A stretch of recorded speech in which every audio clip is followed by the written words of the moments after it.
Shake, shake it, baby. Shake, shake it. Shake it, baby. Shake, shake it, mama. Shake it, Cali. Shake it, Cali. Shake, shake it, That's baby. right. Shake, shake it. Shake, shake it, mama. Shake it, Cali.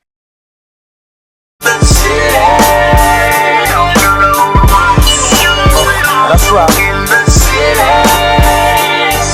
of Compton, we keep it rockin', keep it rockin'. Let me get shake, come on. Shake, shake it, baby. Shake, shake it, shake it, baby. Shake, shake it, mama. Shake it, Cali. Shake it, Cali. Shake, shake it, baby. That's right. Shake, shake it, shake, shake it, mama. Shake it, Cali. Good change of direction by Bryant. Slam dunk.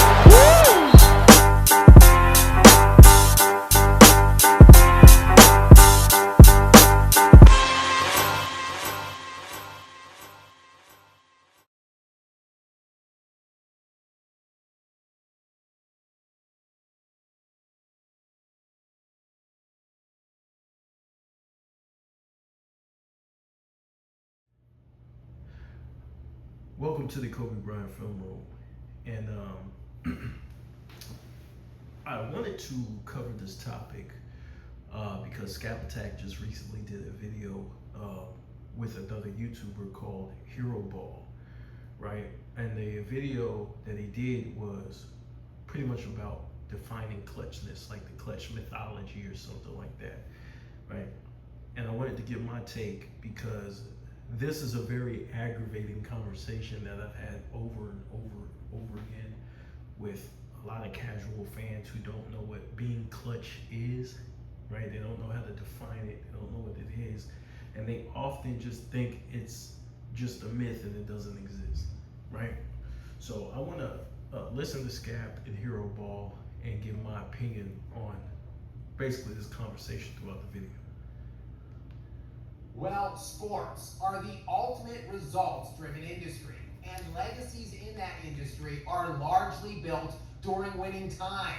You know, the moment in the game where the outcome hangs in the balance, when the lights are at their brightest. Yeah, I'm talking clutch time. And this premise of clutch isn't necessarily a tangible or quantifiable statistic, metric, or analytic. It won't show up in the box score, and some will even reject the notion that this intangible quality even exists at all. And hell, that is fair, since Jerry West, the logo himself in the NBA, carrying the moniker of Mr. Klutch, was just 1-8 in his 9 NBA Finals appearances. You'll also notice that this premise of killer instinct or clutch ability, the proverbial ice water in the veins, seems to be largely sport specific, and for that matter, position dependent within those sports. I mean, how often do you really hear about a defensive end getting a clutch sack? But in recent years, it is undeniable that outcomes, and specifically in those heightened moments, regardless of context, have been the narrative for several athletes. So let's unpack now if clutch is actually just a myth.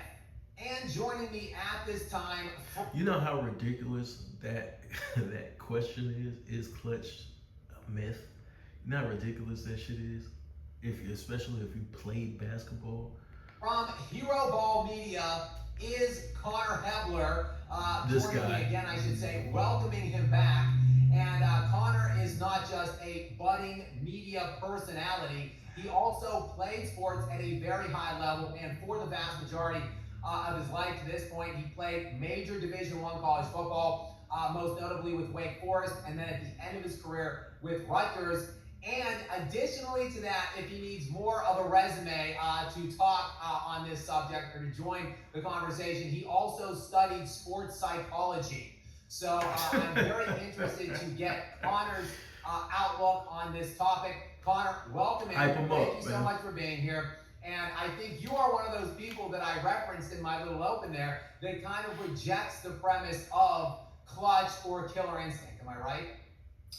To a degree. So I appreciate you outing me there. I was going to wait to drop that at the end. I know you have mentioned my football background, but in the last couple videos we've done, I had to wear a very tight shirt today because the allegations that I haven't played a sport past middle school were growing by the moment. But yes, I did play Division I football. I coached Division I football. I studied sports psychology. A ton of my friends are in the NFL, so I've seen the way the sausage is made, if you will, right? So I'm more qualified to talk about that.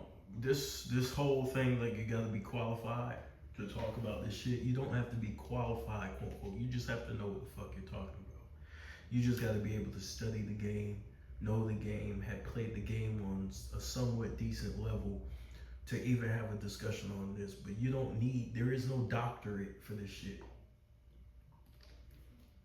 So we're running down this guy's credentials, and although it's impressive, it doesn't mean shit in the grand scheme of things. This stuff, and all the people in the comments telling me I obviously have no idea what I'm talking about. So let's get into Klutch and the psychological aspect of it. I think this killer instinct, the talk about mentality from talking heads who are not in the thick with these guys, is the epitome of this, you know, the sports talk world that we live in, right? The Stephen A. Smith and Skip Baylessification of sports media. It gives us, again, it gives you and I stuff to talk about, and for that I love, because I love talking about sports. But I think a lot of these narratives are kind of made up, and it just adds to the cinematic effect, the way we watch sports as almost we're watching a movie and not just, you know, real life human beings that are playing a game. So you mentioned the sports specific element of it. Obviously, it comes up in football. When talking about quarterbacks, you never mention Grady Jarrett turning into the greatest defensive player of all time in the Super Bowl versus the Patriots. You never mention how good, you know, a defensive lineman was playing. The only time I've ever heard it been spoken about by a wide receiver is Julian Edelman, probably because he was with Tom Brady and they were in so many clutch moments together. But you always hear about it when talking about LeBron versus Kobe versus, or Jordan versus, and usually the three are all being compared to each other in some way. So I want to get into the mythology around this stuff, and we spoke about this a little bit last time because, well, obviously Klutch. Well, first of all, when you're clutch, you can be clutch in different moments, offensively and defensively. So clutch is something that you can do on both ends, right? It's not exclusive to offense. People recognize it more offensively because a lot of people just pay attention only to the highlights, right? The buzzer beaters, the game-winning shots where somebody might be pumping their fist or whatever. But there's a lot that leads up to that moment. Instinct is a real thing. It's impossible to quantify. And we go to stuff like facial expression. We go to stuff like biting jersey. We go to stuff. You see, these guys, they want to characterize Kobe as just a guy who just bit his jersey and made facial expressions, right?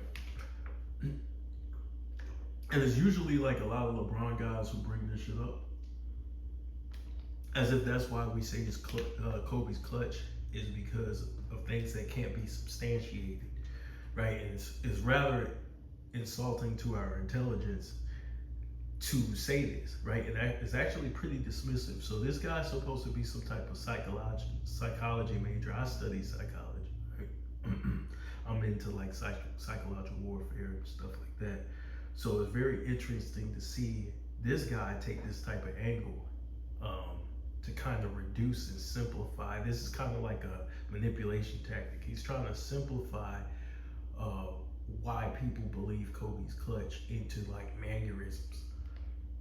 And we go to stuff like facial expression. We go to stuff like biting jersey. We go to stuff to, again, the mythology around, we create these characters out of real people. Kobe Bryant was waking up early and he was sweating at 3:30 and someone walked into the gym. And again, we talk about how that affects him at the end of the game, when in reality, in the last 5 seconds, taking the last shot in playoff games, I believe he's like 4 of 18 or something. So clutch genes. So again, he has no fucking idea even when he brought up the work before the game, right? The reason why people highlight that is to show that he's working on that shot to be clutch, right? Make or miss. See, it's not just about making the shot. It's the willingness to take the shot.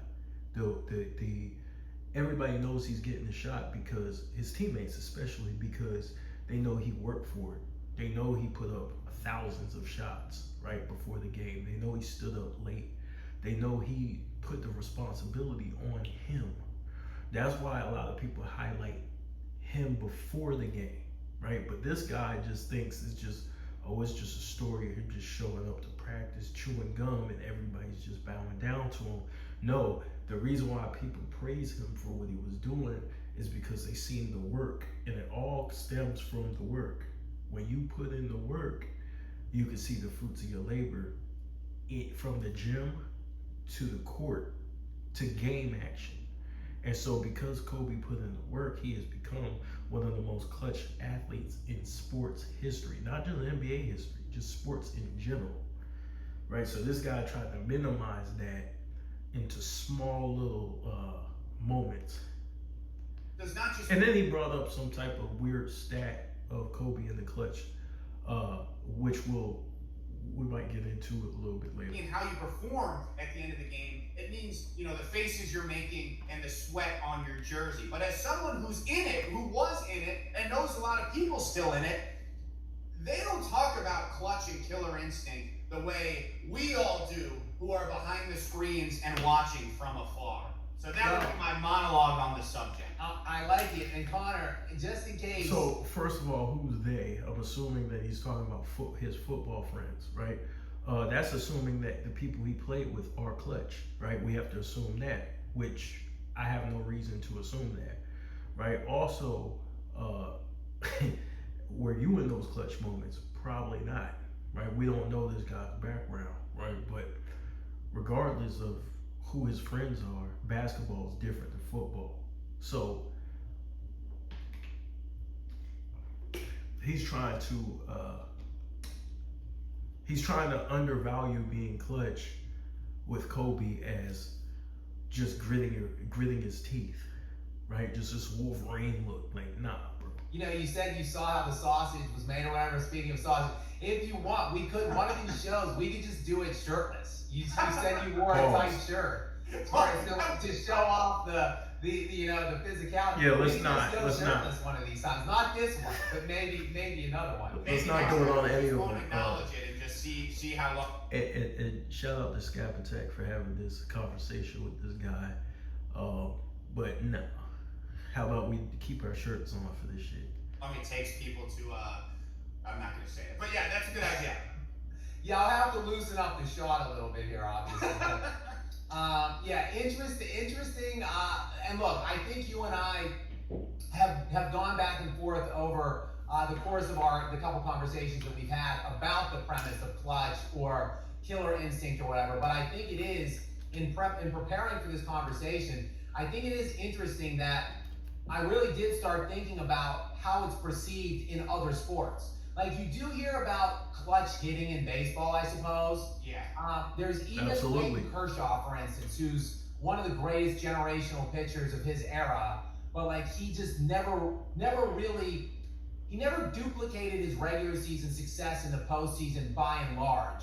So he's generally regarded as like an underwhelming performer in clutch time. But other than that, really, you don't even hear about it in hockey. There's really no clutch performers in hockey history, or I guess maybe clutch goaltending performances, like goalies standing on their heads in multi-overtime games.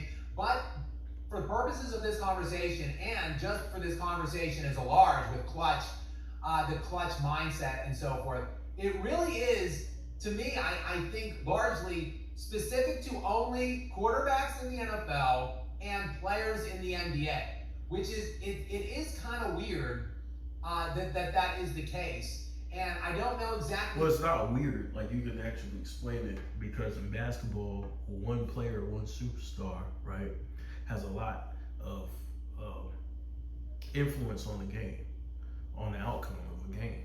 So yeah, you're gonna see more players gonna be more in that situation more often, because they actually have less players on the football on a basketball team than a football team.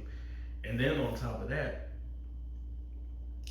you're playing both sides of the floor, right? As opposed to football, you have different teams that come on, special teams and things like that. So yeah, in basketball, it's going to be that, especially when it's hyper competitive, and one player can take over. That's just the nature of the game. How or when it got started, because as I said, Jerry West, who is regarded or was regarded historically as one of the greatest clutch players in NBA history, won 1 NBA Finals in 9 appearances. And yet nobody, is overly critical or harsh of Jerry West's legacy. And yet today, for whatever reason, LeBron James is routinely impugned for it. And even... Hold on. Time out, bro. And yet today, for whatever reason, LeBron James is routinely impugned for it. And even a guy that I respect quite a lot, and he's one of my favorite players, Nikola Jokic, has been dubbed now a playoff choker because of his performances by and large. I don't know if he's a choker, but he did choke. Well, not even choke. Like, I wouldn't even say choke. He just played bad. He didn't play any damn defense. You know what I'm saying? So, that doesn't mean he choked. He just don't play defense. That's just who he is as a player. Like, as far as rim protection, of course he gets steals and shit like that. But you guys know what I'm talking about. First of all, Jerry West is considered clutch because he was clutch. The only thing is he ran into a dynasty, and at that time, guys didn't really move around a lot, right? You played for the team you were on, and that's pretty much was that, right? So he ran into the Boston Celtics. So Jerry West showed up. Like, he was great when he played. Like, it wasn't like he was showing up and not playing well, right? Just going against a superior team, and it's okay. To me, you get judged. When I really judge a player is, what does he do with the help he has? Like, do you have help? That's the question. Okay, and if you have help, then I expect you to get it done with the help. If you don't have help, I'm not going to expect you to get it done. Now, I might look at your performance and judge you on that, through nuance and stuff like that. But I'm not going to be overly critical of a guy who I know is going through a lot with a little. Most notably, most recently, in the last few seasons. So what is your theory of when it got started, why it got started, this notion or premise of clutch? Look, I want to save the LeBron specific talk for as long as I can. I know I had to drop that little Kobe stat in there earlier, but again, and maybe I got into sports while LeBron was coming up, and that's when I started watching SportsCenter and all this stuff. So, but as you said, I mean, it didn't really seem to be a major talking point until again, it seemed like it was a LeBron. So he didn't. So let me get this straight. He said he didn't start watching sports till LeBron came up. So this is the problem that I got with a lot of these guys, right? LeBron is like the center of the universe, right? So odds are he didn't watch Kobe or earlier on in his career. He didn't watch the year 2000, right? He didn't watch Kobe in the finals, right? Taking the game to overtime and winning and delivering a win and being clutch down the stretch of the floor, right? Clutch plays down the stretch, clutch passes, right? Even against the Blazers, right? Clutch blocks, right? So with a lot of these dudes, LeBron is the center of the universe, and every argument that they try to phrase is around trying to pretty much save his ass, against people who are using one loss to go at him. So, but as you said, I mean, it didn't really seem to be a major talking point until, again, it seemed like it was a LeBron versus Jordan, a LeBron versus Kobe. I mean, we watched LeBron's career with this microscope, microanalyzing everything that he's done, and all we were told was that he's not clutch when he. See, this is this is a stupid argument. But He says that this only came up, the conversation of being clutch only came up with LeBron. Right? As if we didn't judge other players. We didn't judge Magic Johnson when Magic choked. and people were calling him Tragic Johnson, right? We didn't cover any other great player, right? Like T-Mac, who kind of had his troubles in the clutch or whatever. We didn't judge any great player but LeBron to that point, right? I mean, it didn't really seem to be a major talking point until, again, like it seemed like it was a LeBron versus Jordan, a LeBron versus Kobe. I mean, we watched LeBron's career with this microscope, microanalyzing everything that he's done, and all we were told was that he's not clutch when he has these clutch performances. And again, that's when it starts to get to this hyper reality, when we start to talk about, you know, his body language and the way that he's carrying himself. And not to say there isn't validity to that. There certainly is. There are certainly times where his body language matches up with him, you know, not playing well in the biggest moments. But again, you don't really hear about this in other sports or in other situations other than quarterback, like you mentioned. One thing I always point to, Josh Allen was in 22, I believe, when they were playing the Chiefs. Now, maybe the narrative around him has changed with, you know, his most recent playoff performances, if you want to say that. But when they were playing the Chiefs, that overtime game, the greatest football game I've ever watched, he played some of the highest level of football that I've ever seen in my life, period. Not for a playoff game, not for... So you know what I realized? A lot of these football guys, they love LeBron, right? Because they love his style, like of him being athletic and running through people and shit like that, running on a fast break and all the speed and the power and all that. And they kind of miss like a lot of nuances of the game in basketball, and they try to apply their football logic to basketball. So a lot of these guys, when you're talking basketball with them, they'll mention football. And I noticed this with talking to a lot of football players. Or like, he was playing perfect football. It's weird. And in the fourth quarter, he was literally unstoppable. Every time he touched every ball he threw was unbelievable. Like, and football is a much different sport than basketball, so it's impossible to compare. But he left the field. He left the field for the last time, winning the football game. So if his defense didn't piss down their leg, Josh Allen would have had one of the most legendary performances in the history of the NFL, beating Patrick Mahomes and the Chiefs, sending his team to the Super Bowl, or that might have been in the wild card. Who cares? But it was his divisional. Yeah, the divisional. Yes. It was AFC divisional, and it was at Kansas City. Yes. And the final was 42-36. And Josh Allen's line in that game was 27 of 37, 329 yards, and 4 touchdowns. He also had 11 carries for 68 yards. He was a leading rusher for the Bills as well in that game. So just about 400 total yards, 4 touchdowns, and no turnovers, with 36 points on the board.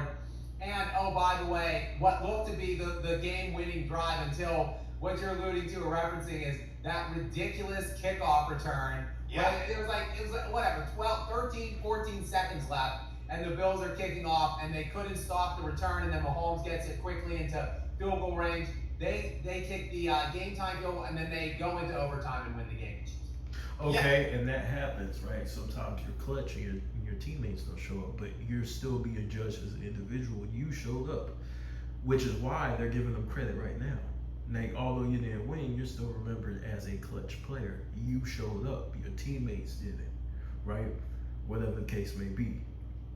And so, yes, that was a much better explanation than me. But I don't know why we're Josh going Allen down this rabbit left the game. hole. Josh Allen walked off the field for the last time, having won the game. So, and then there was this narrative that he can't win in the playoffs, that he underperforms. And again, maybe the narrative has changed since. Well, again, one game doesn't, and I'm not familiar with all of Josh Allen's games, but one game doesn't give you a lifetime pass, right? You don't get a lifetime pass to not be clutch just because you had this super clutch game.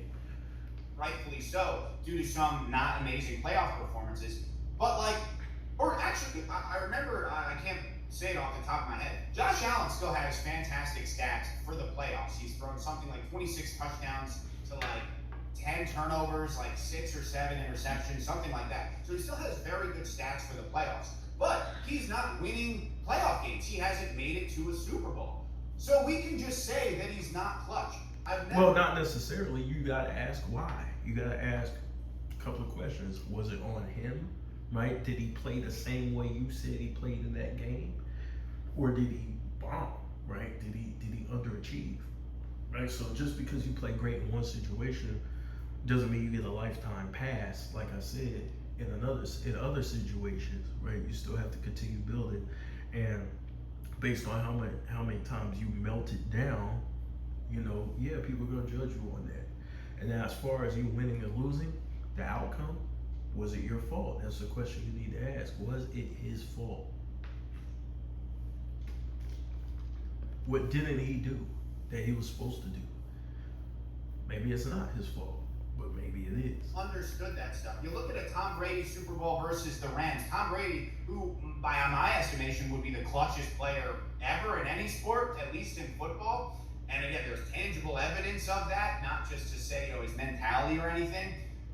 He won a Super Bowl where they scored like one touchdown, where it was like 10-3, an all-time defense. 13-3 was the final, yeah. 13-3. So like, how do we talk? You know, it's all very strange. That was like 2 years before this that Josh Allen performance. So I think so much goes into sports, but we just love narratives. And again, that's what allows you and I to have this conversation, right? That's what allows the sports media industry to exist. And I'm happy it does, but it just is like, again, the movie-ification of sports. We all want, everyone, what were we doing as kids? There was no shot clock. 3, 2, 1 in the backyard, and we'd shoot it. Right. And we missed, but there's another second on the clock, and we get the rebound, and Okay. it's a game winner.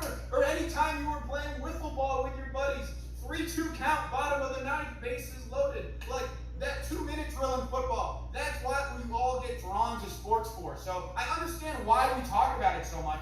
But the last 30 seconds of an NBA game are no more important than the first 47-30. And guess what? If you do better in the first 47-30, the last 30 seconds actually don't matter at all. So See, this is a ridiculous comment. That's a ridiculous statement.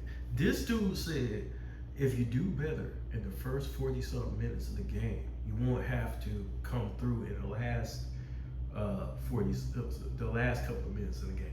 And although that sounds good to some people, to me that's stupid, because you can't expect to go into every game with an advantage. You can't expect to go in every game where you're winning the game, right? To where you're always up 30, you're always up 40, right? No, some games somebody's gonna get hot from the other team, and they may not even be a good player. This is professional sports, right? Your teammates might have a bad game. You might have a bad game, right? So this notion that if you handle business earlier on, you wouldn't be in a clutch situation. That's not reality. In reality, in sports, you're going to be in some close games during your career. The question is, how do you handle the pressure, and can you come through? I understand they're more important. It's called mental fortitude. Because again, if it's a 1-point game, then like, you know, may the best man win. And we have seen people rise to the occasion. We have seen people do that consistently. So what's and the that's problem? why we label them as clutch or having killer instinct. But again, we just get into such weird territory with I don't think he understands his argument. He's just talking like, you just referenced Tom Brady and how Tom Brady's clutch. So you can acknowledge that. But I guess because he's trying to make an argument for LeBron James over Kobe Bryant or Michael Jordan, 2 of the clutchest athletes to ever live on the fucking planet Earth, he's trying to diminish what it means to be clutch. And he's convoluting the argument into, we'll handle business early and stuff. Well, if that was the case, LeBron would have handled business early. But he didn't, because why? You can't control what happens during the course of a game necessarily. Because sometimes, what if you go to the bench and the other team goes on a run? You can't control that shit. So this notion of, well, handle business early, it doesn't make sense. that. I don't know. I think a Skap lot of has to tell this guy that it doesn't make sense what he just said. the narratives we see are kind of in a fantasy. He just doesn't like people talking I about think LeBron not that being it's, clutch. in some instances, it's a fair commentary about certain players, and I think it's an unfair commentary about other players. I think where the issue I have with the conversation is now is that it's so absolute and so finite that there's literally no context being sprinkled in at all anymore. It's like, oh, did this guy win a championship? Yes or no? Yeah. Well, I guess he didn't, so he's got to. He had to have choked, like because he didn't win. Yeah, well, Like, those like, people are there's no idiots. other though. context. Like what kind of opposition was he facing? What kind of supporting cast did they have? I mean, when you think about the all-time greatest quarterbacks in NFL history, I mean, I think you would accept that we both are huge Tom Brady guys. We both think Tom Brady far and away everybody else. But I think you would accept prior to Tom Brady coming along, the vast consensus would have been that Joe Montana was the greatest quarterback of all time. Yeah. Because again, 4-0 in the playoffs, or 4-0 in the final. Still a lot of people who say never he threw is. an interception in the Super Bowl because of his outrageous playoff performances. I don't think necessarily Joe Montana was the greatest tactical quarterback ever, throughout NFL history. I mean, he played in an era with Dan Marino where Marino's arguably maybe one of the most talented quarterbacks ever, at least from an arm talent standpoint. Yeah. He went to one Super Bowl and didn't win it. So by and large, he's dismissed as like a fringe top 10 guy, if that. I'll even bring into the conversation because look, when we start to talk LeBron, obviously I hate LeBron, so I will be on the anti-LeBron side of the equation when we're talking that. But I want to just to bring it on for good sake. It's not even about being anti-LeBron. It's about you being able to watch what he's great at, watch his weaknesses, and be able to say, hey, what does he not have in his game, right? And what I always say is the one dribble, two dribble pull up, the ability to get to a spot and rise up.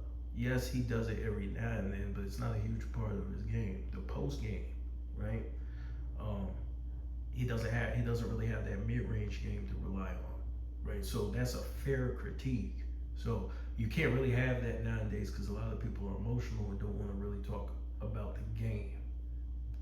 I'm going to bring in a guy who I am a huge fan of, that I think very highly of, in Peyton Manning. But I do think that there are times throughout the course of his career, he was 14-13 in the NFL playoffs. And early in his career in particular, he struggled mightily in the postseason. And there are moments of time throughout Peyton Manning's career, I've watched all the playoff games he ever played, where it just does look like he doesn't quite have a command of that game, or that it's different, that he's seeing things differently, he's operating differently in those clutch moments than he does in the regular season. Yeah. And it pains me to admit that, but I do believe it's true. Whereas conversely, like a Kurt Warner, who also, look, he lost 2 of the 3 Super Bowls he was in. However, you mentioned Josh Allen in that game against the Chiefs. Kurt Warner put his team up with like 2 minutes or less to go in all 3 of the Super Bowls that he appeared in, and watched his defense just crap away the other two of the 3 games. So like he very easily could be 3-0 in the Super Bowls. So to me, I don't address or I don't assess. Football's different. There's nothing he can do about that shit. In basketball, you're on the court to play defense. So sometimes if you have a lapse on defense, it might be your fault your team lost, or partially your fault because it's a team game. But yeah, you can't really compare basketball to football. So I should say Kurt Warner's postseason failings the same way I might look at Peyton Manning's. And I do think that it's kind of a fair criticism of Manning, but it's more of a nuanced conversation. It can't simply be, oh, well, he didn't win as many Super Bowls as Tom Brady, so he just can't be as good as Tom Brady. Like that, it's just too lazy to put it that way. Yeah, and I also think I 100% agree with you with Peyton Manning, right? Because there were many examples of where he just wasn't, he wasn't Peyton Manning from the regular season. And then again, to get even more into it, his second Super Bowl, obviously I think you or I could have been out there. Brock Osweiler certainly could have. But now that'll forever, we kind of don't like to talk about the specifics of it, but we give him that second ring. Because if he only retired with 1 ring, with how many 13-3 seasons he had in Indy, how many great, even in Denver, how good some of those teams were, it wouldn't have been a great look, and getting mollywopped by the Seahawks in the Super Bowl. But I think we also look for the if you just show up, and I think Aaron Rodgers is a very, very interesting player in this debate, because he has a lot of playoff performances where he didn't really underperform. He has some, but he kind of just was still Aaron Rodgers. And we look, because we have multiple examples of it, we have Jordan, we have Tom Brady, and I would argue we have this guy, and you could say Kobe, and we have guys who have a Herculean effort where they drag their team, where they are an all-time great, but then we just see, greatness personified, them dragging a team backwards to victory. And we have countless examples of that. So when Aaron Rodgers shows up and he throws for, whatever, like 272 and like 2 touchdowns, no turnovers, and he plays like pretty good, very good, but he doesn't get it done, we're allowed to say, well, you want to be an all-time great? Go show me in the biggest moment. We saw Brady do it. Why can't you do it? Is that a fair criticism? Sometimes, but it's a fair criticism only when you're comparing him to the guys who've done it on that stage, right? So like the edge would go to the guys who actually were able to win, or not even just win, play better, right? So you gotta ask yourself, where does he belong? Does he belong in that category, or does he belong in the category underneath those guys? Yeah, I view right underneath those guys. It all comes down to wins and losses in the biggest moment. As you said, another guy, Luka Doncic, who I think is interesting. He had so many awesome playoff moments, games, series, buzzer beaters in his first couple years in the NBA. And then I saw an unbelievable playoff run where he, not to say dragged, but he carried a team past the Thunder. He carried a team to the finals that probably shouldn't have been to the finals in, what was that, 24, 23? And then he doesn't really play well in the finals. I think he's exhausted. His body's breaking down. And he plays poor and he complains to the refs. And then it's like we're talking about how bad he was in the finals. And again, this is kind of the great LeBron paradox. Would you rather have gotten knocked out before that? But can we not give him credit for playing unbelievable basketball up until? What do you want people to say if he lost? See, this is what I don't understand, bro.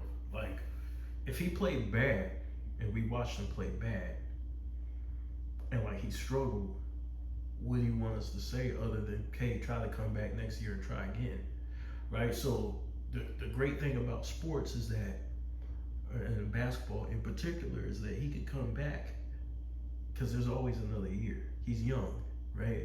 But what you want us to praise him for not playing well? I don't understand. Yes, he was the shit during the regular season. Yes, he was balling. He made it all the way to the finals. Hats off to him. But ultimately, you're going to be judged on how you perform and if you win. And that's everybody across the board. There are no exceptions to that. Finals, and you want to talk about Klutch.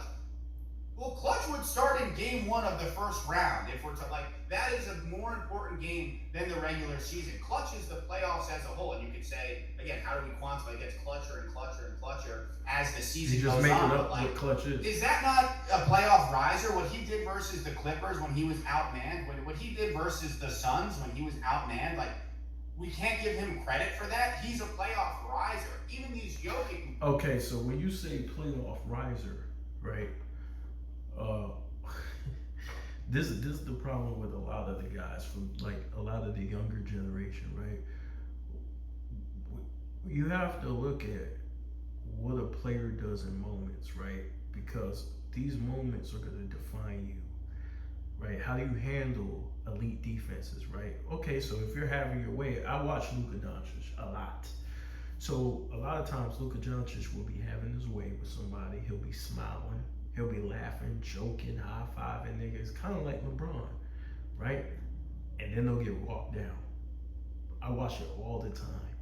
I'm telling you, I watch this shit all the time. Niggas will get walked down, right? Especially Luka. And then you'll see Luka's whole face turn pink.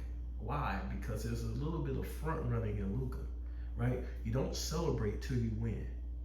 Right, that's why you see when you look at Kobe, right, it's not just the facial expressions, it's how he conducts himself.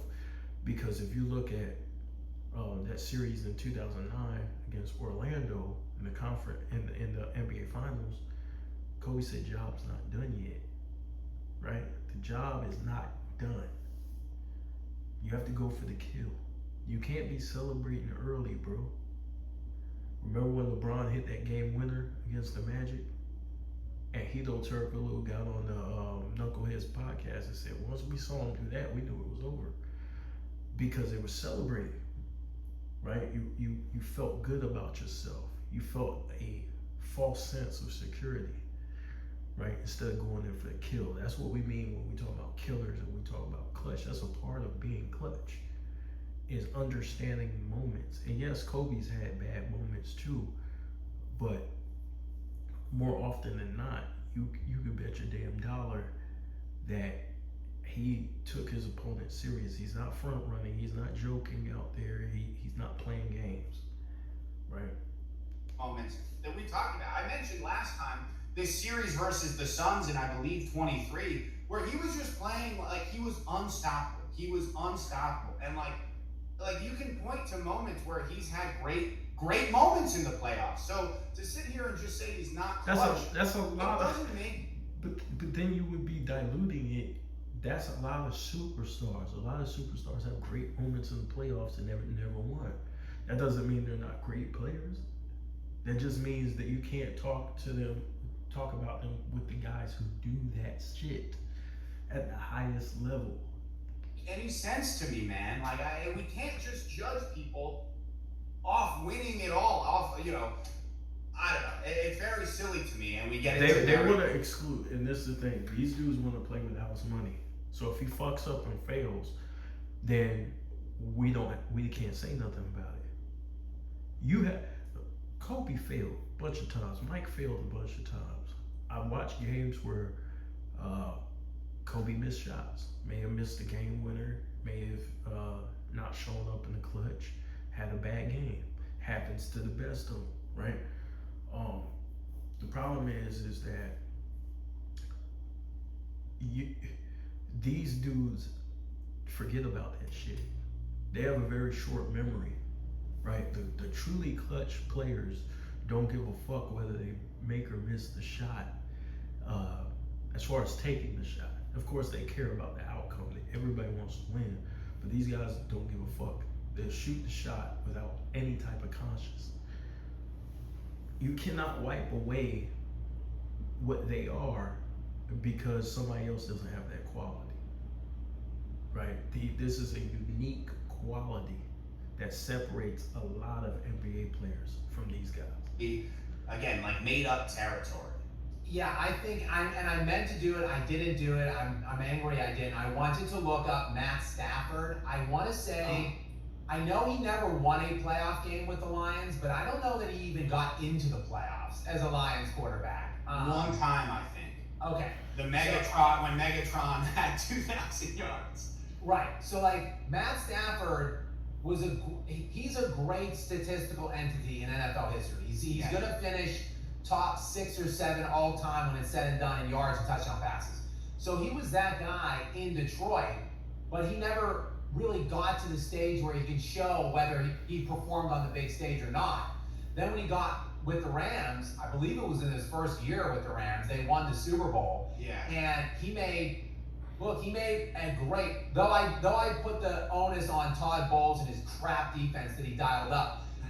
Stafford made a hell of a throw in clutch time to beat Tom Brady, the defending world champion Tampa Bay Buccaneers. That throw over the top to Cup to get him into field goal range after they had blown the big lead. Yeah. And then he went on and he finishes the job off in the Super Bowl and wins the Super Bowl. I thought they were the best team last year. I think they're the favorites to win the Super Bowl this season. Yeah. So I think, look, if Matt Stafford, this is the difference. I think Matt Stafford, for all of his individual and statistical excellence in Detroit, I don't think anybody viewed him as a failure or a choke artist then, because he was playing for arguably the worst franchise in NFL history. Yeah. Whereas now, fast forward into this year, he's the reigning league MVP. He's got stacked skill positions all around him. It's the first time in NFL history that a reigning MVP is going to play with a reigning defensive player of the year. Yeah. We've got Aaron Donald maybe deciding to come out of retirement to play on the other side now. Yeah.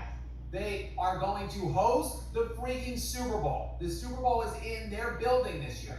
So I think it's fair. Like if they don't get it done this season, I think it would be fair to say, Matt Stafford, he kind of choked this year, barring injuries or whatever. Yeah. So I think it is somewhat situationally dependent, at least for me. It's always situational. For purposes of this conversation and your but disdain again, for being clutch is not dependent on just winning and losing, right? And people got to understand that being clutch is about, do you want the moment? Right? Some players want that moment. Some players shy away from that moment. Some players duck the smoke. They don't want to shoot the free throws at the end of the game. They duck matchups. They don't want to guard the other team's best player at the end of the games. They don't want to take the shot at the end of the games. They don't want the pressure from the media. They don't want the blame from the fans, right? And so that exists, right? Palms do get sweaty. Dudes do get anxiety. Dudes get nervous. Dudes get scared, right? These are human emotions, right? People fear failure, right? Millions of people laughing at you, making fun of you, or ready to criticize you. It's pressure beyond belief, right? And so when you see those players who thrive in that type of pressure and, excuse my language, but don't give a fuck, those are the people who we deem as clutch. Every clutch player misses more shots. Every basketball player misses more shots than they make in the clutch. You're not gonna make every shot, right? You're gonna fail, but it's the willingness to take over. It's the balls moment. Kobe airballed those those 3-pointers. Everybody knew, like, damn, he had balls to take those shots. When you have all these veterans who aren't gonna take those shots, right? So, and what did he become later on in his career? He became the most feared player of his generation, in the clutch. This conversation, I think it's because, again, it's too absolute. We gotta look at, like, what is the exact context? Like, if we're gonna criticize someone for failing, then they should have had a high probability to succeed, right? Yeah. So I love that you just brought that up. I think about Stafford all the time. And in Detroit, he was known as a very good quarterback. He would hit 5,000 yards. Like, I think, again, they made the playoffs once, potentially twice, but they didn't. I'm not really a football the guy. decade he was there. The guy just led the NFL in passing yards and touchdowns, and he's pushing 40. He's coming off an MVP season. They were plays away from winning last year, right? Them and Seattle were the two best teams, and they played an unbelievably close game in the playoffs. This year, they're the clear-cut favorite. Honestly, on paper, they should be like the best team from the last decade. What happens if he doesn't go to LA? And now look at all the way. I mean, he's throwing a freaking Puka Nacua, Devontae Adams. He's got this unbelievable defense now as well. And I think Sean McVay is one of the greatest coaches, one of the greatest offensive minds that we've ever seen. I don't think that's debatable. What if that doesn't happen? What if they don't trade him? What if Detroit doesn't trade him? What if they don't swap for Goff? What if he ends up somewhere else? How differently are we talking about Matthew Stafford? Now it's a guy. What if he finishes his career with 2 Super Bowls now? Then people are putting him in their top 10 of all time, especially where he falls statistically. Now that he has the 2 rings. Was he on the phone getting Myles Garrett, the best defensive player in the league over there? Was he the one getting Watson and these DB? I just think context matters, which I guess this. He wants to use this as an excuse. Look, at the end of the day, bro, what you do matters, right? So all of this shit that he's talking about is pretty much, well, what if he does this? Okay, then he'll be evaluated differently. I don't understand your point.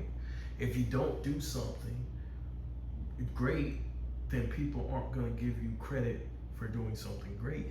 I don't understand the point here, right? Oh, well, if he has all these great players around him, okay, we'll see how he performs with all those great players around him. But if he melts with all those great players around him under pressure and he loses over and over and over again, he's going to face a lot of wrath for losing. It all boiled down to. But another, we were speaking about Rodgers earlier. Rodgers is always known for a guy, did you leave too much time on the clock? How about that throw he made? One of the greatest throws of the football I've ever seen against Dallas, where he's rolling out and he just makes an impossible throw. How about the Cardinals game where he throws 2 Hail Marys in one drive? What does that even mean, 2 Hail Marys in one drive? He cuts the field in half twice. It's like, I'm supposed to believe that this guy's just not clutch. I don't know how that makes any sense. Football is different than basketball, so I'm not sure how they evaluate people in football. Because I'd stopped watching a long time ago, but football is different than basketball, though. one position I don't out even of know why we 22 keep guys doing on the this. field. But it's even, that makes it even more that context matters, that defense matters, that like special teams matters. You have a guy, what if like you get him into, I mean, I don't want to get into Lamar Jackson with you right now, but like, last year he gets his team into field goal range. The guy misses the field goal, and he didn't go to the playoffs. Was he great? So you guys, I purposely didn't watch this. I watched like the first 10 minutes and I said, let me do this video. I purposely didn't watch the whole thing. So they might be mixing basketball with football. I know I seen the title of it or the thumbnail. I think the thumbnail, yeah, down below the thumbnail of it. So I assumed they were going to be talking about Kobe and LeBron most of the time. I guess they're talking about football as well. So I guess this is part of a bigger conversation that he wanted to have. Absolutely not. Outside of those two. Can we get into who we microanalyze him? Absolutely, but like, is that his fault? Like, how many times? 8 times out of 10, the kicker makes the field goal, and all of a sudden they're in the playoffs. Sorry, I have to go off Stafford. What did you even ask me after you made the Stafford? Well, you started talking about Stafford, so I actually looked up his performance last year, so it was the NFC Championship game, and it was in Seattle. Yeah. Seattle ultimately, of course, who went on and destroyed the Patriots in the Super Bowl. Stafford in that game was 22 of 35, 374 yards, and 3 touchdowns. And his team lost 31-27 on the road in Seattle in the NFC Championship game. So again, like that's not necessarily to me on Matthew Stafford. But I think it is incumbent on Stafford now to be like, look, I need home field advantage this year. Because I think last year, Connor, there were games in the last month where they just unraveled in some games, like specifically against the Seahawks. I remember on Monday night, which that game that basically cost them home field advantage. And in my estimation, if they had that game in their building, they would have went on to the Super Bowl and won it. So yes, Stafford didn't specifically individually choke, but he has to take it on his own shoulders now this year to realize, hey, we're in like the hardest division in football. We've got the defending world champions in our division, but they did lose their reigning Super Bowl MVP in Ken Walker. So it's on me now because they got better, the Rams did in the offseason. So now I think it's on Stafford to go and finish the deal off this season. But situationally, sometimes guys are just unlucky. Like had he not gotten paroled out of Detroit, he likely never would have got on the Super Bowl stage, and we never would have been talking about him in the same context that we are right now. And that's why I think it is, like sometimes, Connor, drafts, where you end up in drafting or where you're picked or what franchise you go to, like sometimes geography is destiny, right? Like wherever you get picked or whatever your franchises surround you with or build around you, like that is going to dictate your individual legacy in some instances more than your individual play will. That's unfortunately just the reality of sports, and in some instances, the unfairness of it. I mean, because when I look at guys like Akeem Olajuwon or like Dirk Nowitzki or like now Nikola Jokic, like those guys individually were good enough to get multiple championships, but they just didn't have the requisite supporting cast situationally to go on and complete those runs. So I think fundamentally it's unfair to look at Nikola Jokic. I mentioned him earlier in our conversation here. Well, hold on. To me, it's fair because you are who you are, right? You're Klutch. If you're really that great, you're gonna find your way to win championships. Even if you're put in a bad situation, you're gonna eventually. You can't go your whole career without winning one or a couple, right? You're gonna win some championships, right?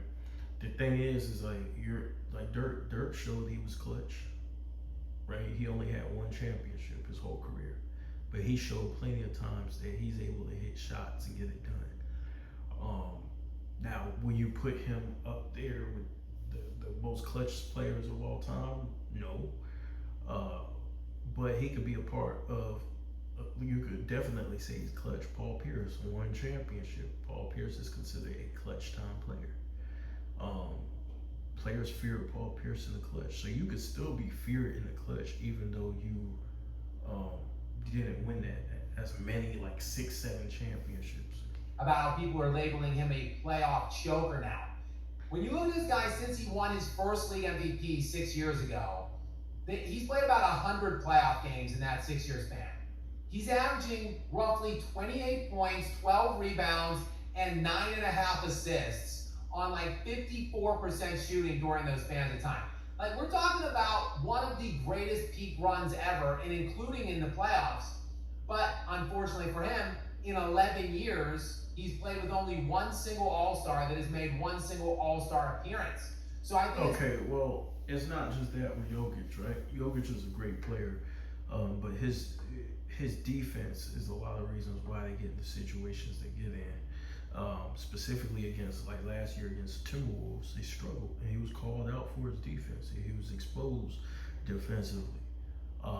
So because of that, like, he's just worried about offense. He said, what, 25, 12, and 11 or whatever he said. I forgot the numbers. Whatever he said, that doesn't mean shit if you're not doing what your team needs you to do to win, right? Like, numbers, every great player can give you great numbers, right? Numbers is situational.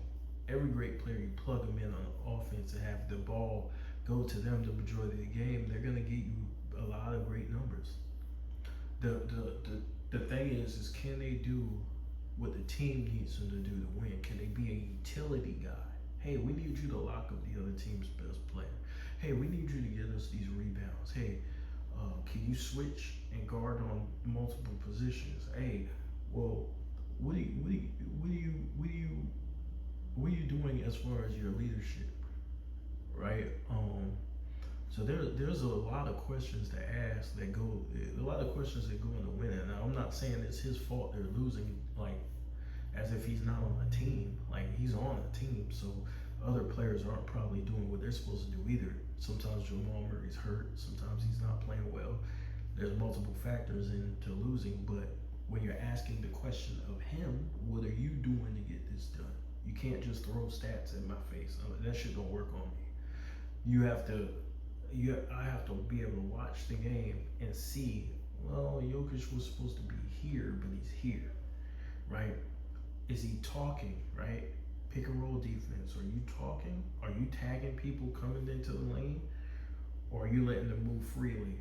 Are you, hustling, right? Are you putting your hands up? Defense, right? Are you in the, like, there's a lot that goes into it. Besides just 28, 8, and 8. That's the whole Nick Wright bullshit. Where just because a guy has a huge stat line, you forgive all the shit that he was doing wrong for the team to lose. And I'm not saying it's all his fault, but there's things that your team is vital because sometimes the game's about strategy. You don't beat a team the same way you might beat another team, right? There's different styles to different teams, different matchup advantages to different teams. So you should be judged accordingly to whether you had those advantages or whatever you're not doing for your team. So you could get a triple-double and still not be doing what your team needs you to do to win. Unfair fundamentally to be critical, overly harsh of Nikola Jokic and his playoff perceived failures because he doesn't have enough ammunition to really go against the big dogs. And I think maybe you could make the same case you mentioned Luka Doncic. I mean, yes, he had Kyrie Irving in that run with the Dallas Mavericks, but they did that as the 5 seed. They were underdogs in all 4 of the series that they played in that postseason. Now he's in LA. Now they're going to try to be building just specifically around him. Going to try to bring all the talent in they can around him. And if he still fails, if he continues to not get it done at that level, even if the numbers look great, then I think it will be a fair criticism at that point. Some guys, though, Connor, I don't think it's ever fair to be critical of them. Like, I can't look at Hakeem Olajuwon and say, oh, well, the guy only has 2 championships in 18 years, but he never played with the guys, in my opinion. And then other guys, it is fair to criticize or be critical of them. I mean, if they have a situation that's conducive to success and they fail, even if the numbers look good, then I feel like they're still open to criticism, which is why Depends on how they lose. LeBron catches the bullets that he does, because fair or not, and you can make the case, and you have, that a lot of the guys that he's paired up with weren't the same guys that they were when he was pairing up with them or making those teams. But he still went through the tactic, right? He still deployed that tactic to build that team, to bring those players on, to essentially handpick them, to try to get the best help around him that he could. And therefore, if he still fails, then I do believe that it would be a fairer criticism of him versus the guys that never had that kind of help. Yeah, one thing that I just thought of, a good buddy of mine who doesn't do it anymore, but he used to, make NBA content. He did a deep dive, which get ready for this because I don't think anyone's ever done this before. He did a deep dive on Kareem Abdul-Jabbar's career. Holy smokes, that guy had a lot of playoff stinkers that I didn't know about because guess what? Nobody goes into, I feel like it's literally LeBron, Jordan, and Kobe get a different treatment than everyone else.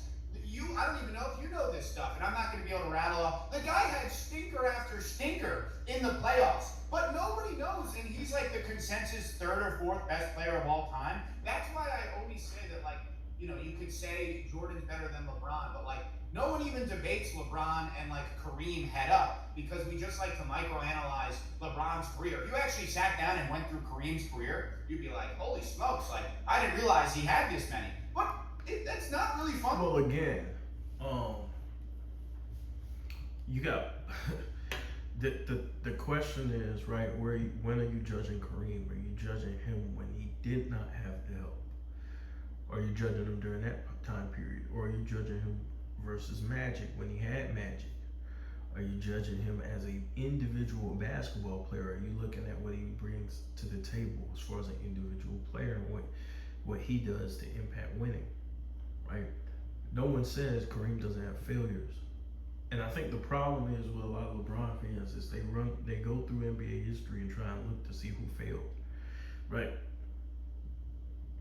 The problem is how you fail. Like Skap Attack said, what do you have around you when you're failing?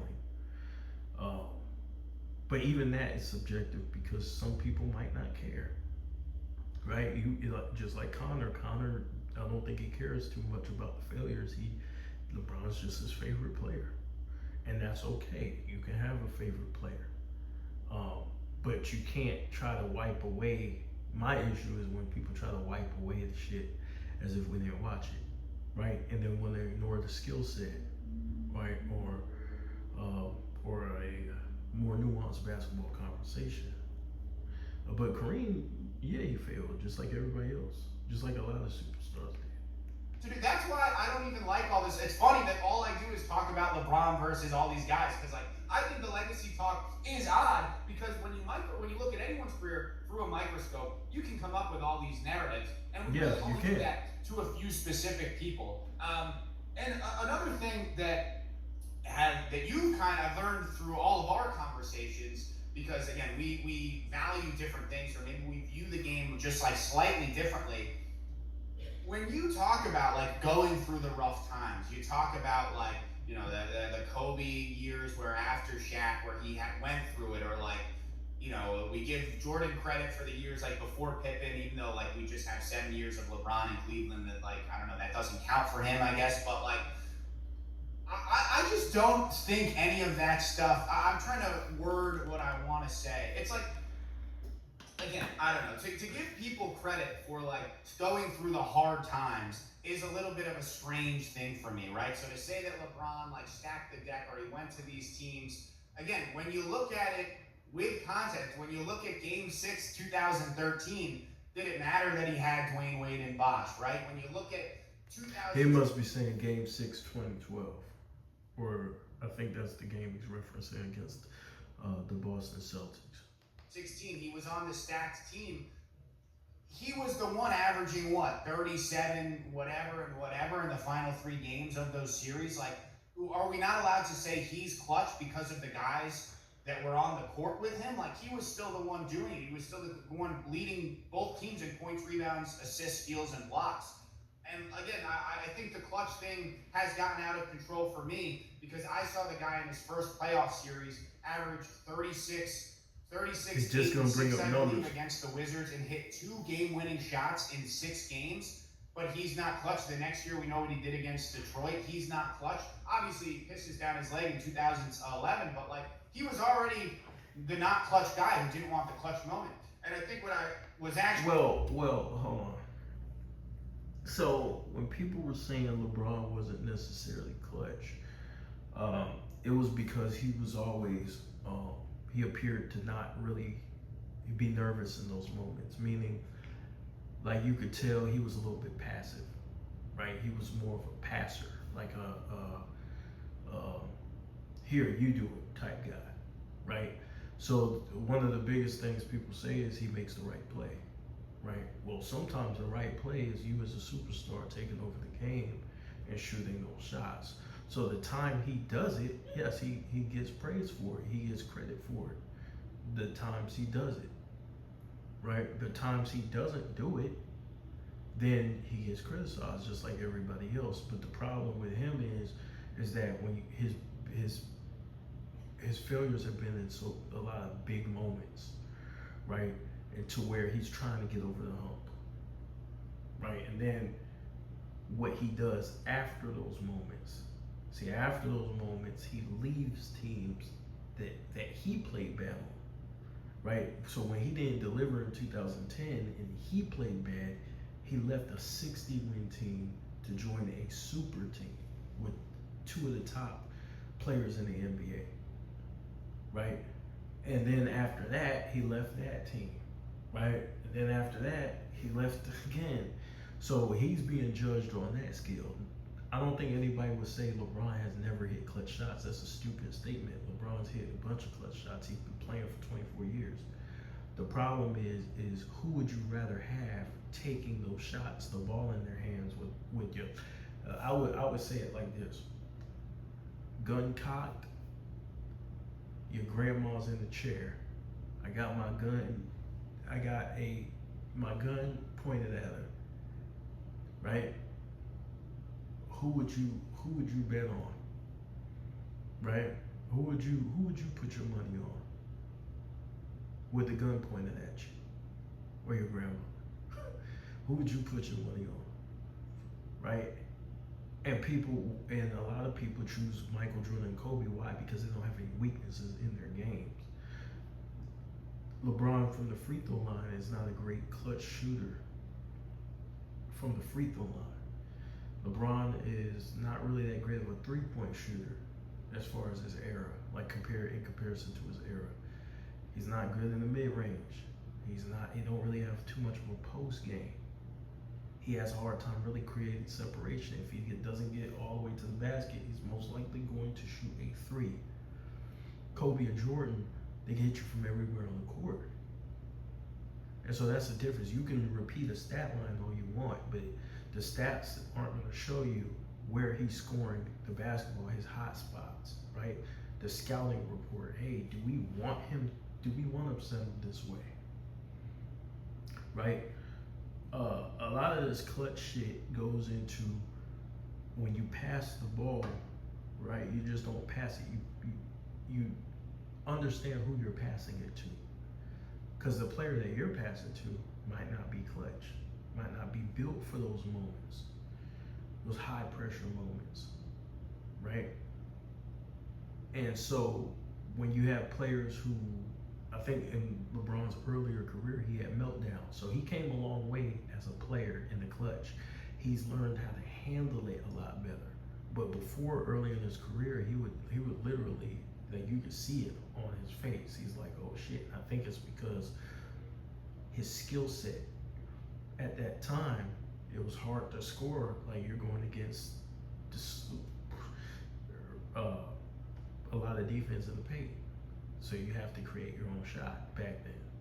So I think that's the reason why he looked so bad, because it was the era without spacing. Now that he's in an era with a lot more spacing, you see he's a lot more comfortable, right? He's got all these shooters around him to play with. Leading to, you also talk about the willingness to take the last shot, that you almost wouldn't penalize a Kobe Bryant, a Michael Jordan, because they are hero ball, the man in the arena, the one who says, get out of the way, I'm taking the shot, I don't care who's around me. And like, I don't know, I like that. Like, again, the I think that's awesome, and I think that's the way everyone should play, but like, you don't get points for that, you know? Like, I think in the most literal sense, you don't get points for that. You actually do get points for that.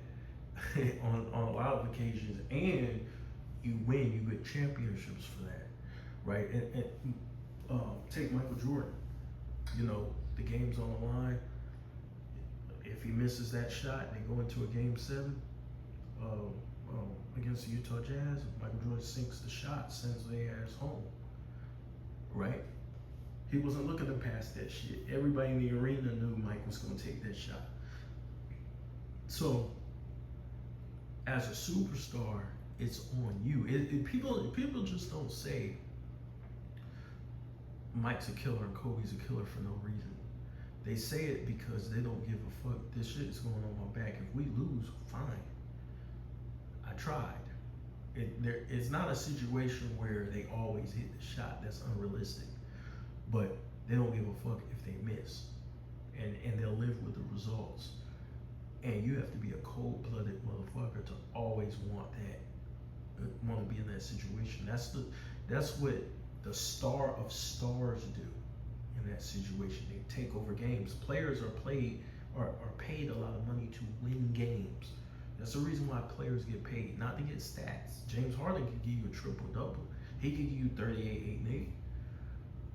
You get paid to win games, to win chips, and at the highest level to win chips. That's why you get paid, right? Whether you score 20 points or whether you score 40, win the game. Do what it takes to win the game.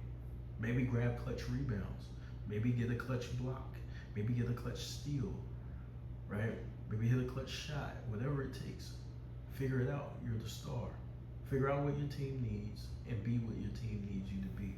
That's when you The game is not just about stats. So you can bring me a huge, big ass stat sheet, but I'm gonna still watch film to evaluate how you played. I'm not just gonna say, oh, he played great. I'm gonna say, well, these are impressive numbers. Let me see the game to see what was going on. LeBron and Kobe in the clutch. It's not like Kobe's like way more clutch than him. I mean, even on the last shot, I believe, again, anywhere you look, you'll get somewhat different stats. Kobe like doesn't shoot a good percentage on like game winners or like buzzer beaters. So like, again, these are all kind of narratives about like Kobe wanted it or like we feared Kobe, and it's like. So NBA players fear Kobe. They came out and said, a lot of NBA players come out and said they fear Kobe. The scouting report pretty much was anybody but Kobe. You don't let Kobe go one-on-one with the shot clock winding down. Dwayne Wade has stories of Kobe hitting a buzzer beater over. LeBron has stories. LeBron you can see Kobe hitting a buzzer beater over LeBron, or a game winner over LeBron. Kobe's got the most game winners in NBA history, but he's talking about how Kobe's not that clutch. He's a little bit overrated in the clutch.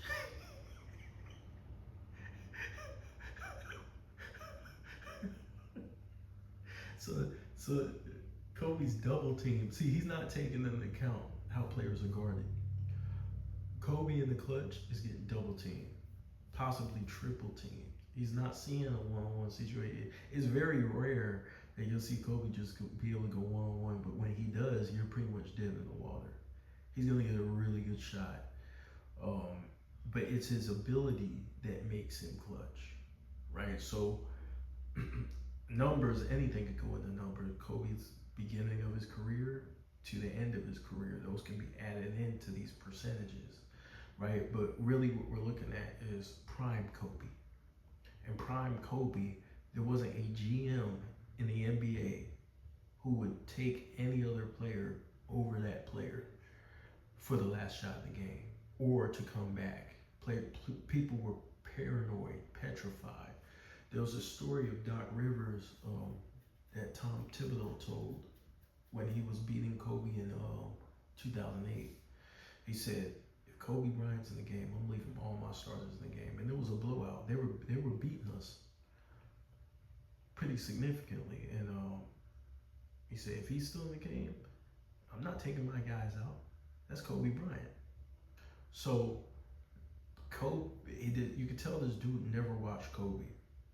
Like he's just purely like only people who never watched Kobe could sit there with a straight face and try to say he's overrated in the clutch when he was the most feared player for 10 years. for a whole decade in the clutch. Game winner after game winner after. This dude hit 7 game winners in 1 year. He still has the record. Even in this modern day basketball where they take more shots, he still has a record for game winners. It's ridiculous. He's got the most 20-point fourth quarters in NBA history. I think Jalen Brunson just passed him in the playoffs. But if you let him hear it, Kobe's is overrated. I don't know. I think that's odd. And the last thing I'll say on that, talk about fear. Who feared Kobe Bryant? They're putting a ball in the basket. If I said I feared Ray Lewis, it's because he was a killer by every definition of that word. And he wanted to take your, if you were Brad Smith or Chad Ochocinco running a crossing route, Ray Lewis wanted you to leave the game and to give you life-altering damage. So you want to call that guy someone we were scared of? You want to call Brian Dawkins crawling out onto the field? You want to call like football players in a combat physical sport? It's different to talk about fear, to talk about the psychological element of it. You feared Kobe Bryant? Well, yeah, again, maybe you should have, I don't know, meditated before the game or something. Because again, you're putting a ball in the, people talk about the mental toughness of Kobe where he jammed his finger and he played, which is unbelievable. Well, listen, the fear is respect. The fear is respect based on his game, based on what you couldn't take nothing away from him. So the fear for a lot of players is not like they're scared of him, like they're all grown as men. They're not physically scared of him. What he's talking about, they know he's done it time and time again. They know that fourth quarter comes, they check their watches, it's Kobe time. That's the fear that he's instilled in. It's basically a reputation that he earned through domination, right? So this dude is trying to act like he's not a 5-time champion and that he doesn't have some of the clutchest moments in NBA history. Trying to discredit the guy. I'm just saying how Looney Tunes hearing this stuff is when we're comparing it to a sport like football where people are trying to take your head out and separate you from consciousness. When people talk about the fear that these basketball players put in you, you're putting a ball in a bucket, dude. See, he doesn't know anything about basketball, right? So he diminishes basketball because he's a football player, right? But see, this is pretty disrespectful because basketball players can feel disrespected by this, bro. In basketball, you're not trying to take somebody's head off, but there is intimidation. There is something called backing up what you're talking, right? So you have to be able to, in order for players to fear you, you got to be able to back up what you're saying, which is what Kobe Bryant did. So this is a weird conversation. He wants to try to take away the fear factor that Kobe has, right? And it's very weird because he didn't really watch Kobe, but he wants to take away that fear because he knows LeBron doesn't have it. LeBron is not feared by his contemporaries, right? He's not feared by. This is according to his teammates that he's not necessarily feared, right? You can see players feeling like they can get under his skin, get in his head. He doesn't have that mental edge that Kobe had, that psychological warfare that Kobe put on players. He doesn't have that skill level to make them eat their words, right? Hey, I'm confident in my abilities. I'm gonna close my eyes at the free throw line. I make this shot. I'll bet you whatever money you got. I bet you can't. If I'm coming through. Look, players used to get sick. I was talking to Kwame Brown. He was talking about how players would get sick when Kobe was playing, like around 2006. Kobe dropped 81. You best believe motherfuckers were afraid because they didn't want to get embarrassed. Kobe's the type of guy that you're playing against him, he's going to embarrass you. LeBron's not that type of player. He's going to outplay you. He can outplay you, right? He can dominate, but he's not that type of guy to make you wish you never picked up a basketball again. He's not the dude who's gonna go at your throat, right? If you don't get sleep going into LA playing Kobe, Kobe will make sure he will light you up for 60. So when Kobe was coming off, just dropping 81, you best believe the other team that watched that shit doesn't want to be the next guy that he drops 100 on.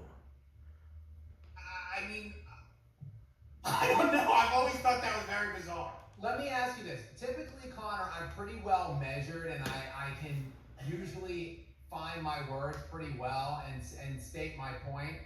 But I'm gonna have to work through this one with you. Hopefully, I'm gonna try my best to explain what I'm talking about. I don't know how well I'm gonna be able to describe it, but for some reason, I feel like, first of all, are you rejecting or accepting the notion that some guys either are a bit afraid of the moment, whereas some guys are just in love with the moment? They want it. Like for instance, Tom Brady versus Peyton Manning. You could kind of see Peyton Manning on game-winning opportunities in playoffs where you just didn't know if you fully trust him, whereas Tom Brady just looked like he absolutely wanted it in those moments. Do you kind of agree that there are some guys that live up to it and some guys that shrink away from it? Oh, 100%. I'm not rejecting that at all. And I played with a lot of guys on both ends of that spectrum. Not to name every name. Like, I remember one guy, an offensive lineman, who really had like a lot of struggles in those moments, but no one would ever know, right? Because he was an offensive lineman. The quarterback at Wake Forest my freshman year, John Wofford, who won a playoff game with the Rams, bounced around in the league for a couple years. I'm not understanding his argument. At the end of the game, that we had John. John was going to figure it out. John rises to the occasion. Another guy I played with, Sam Hartman, who he had some unfortunate moments in clutch situation. But like, I remember when he came in the pinstripe role versus Michigan State, I was like, or against Louisville that year, I was like so confident that this was the guy because he oozed confidence and you just believed him. And then he would go out there and show you. So I have not even to get out, I remember a kid in high school basketball who like you knew was like not there in the clutch moments. And obviously, how can I compare that to people playing at the highest level? But I'm not rejecting that at all, that like some guys fear the moment a little bit, but even more so, some guys relish in it, right? So that's a very real thing across all sports and all levels. Yeah, and it's, for Connor, it's honestly, it is fair to draw those correlations. But not only that, not only do they relish in it, they have the skill set to do it. So when you look at Kobe Bryant, to me, he's the most skilled player that ever played the game, right? So when you look at him, he's got the skill level to make you pay. Like him and Michael Jordan have their skill levels unreal. So of course, who else would take the shot? They have a higher percentage in their mind than anybody in the universe to take that shot. Why wouldn't I take the shot? I can create. I'm. These are two of the greatest shot creators in NBA history, bro, that we're talking about here. So at the end of the game, who else do you want to have the ball besides them? Like let's break this down using basketball, bro. Who else would you want having this? Do you want Pippen to take the shot over Jordan?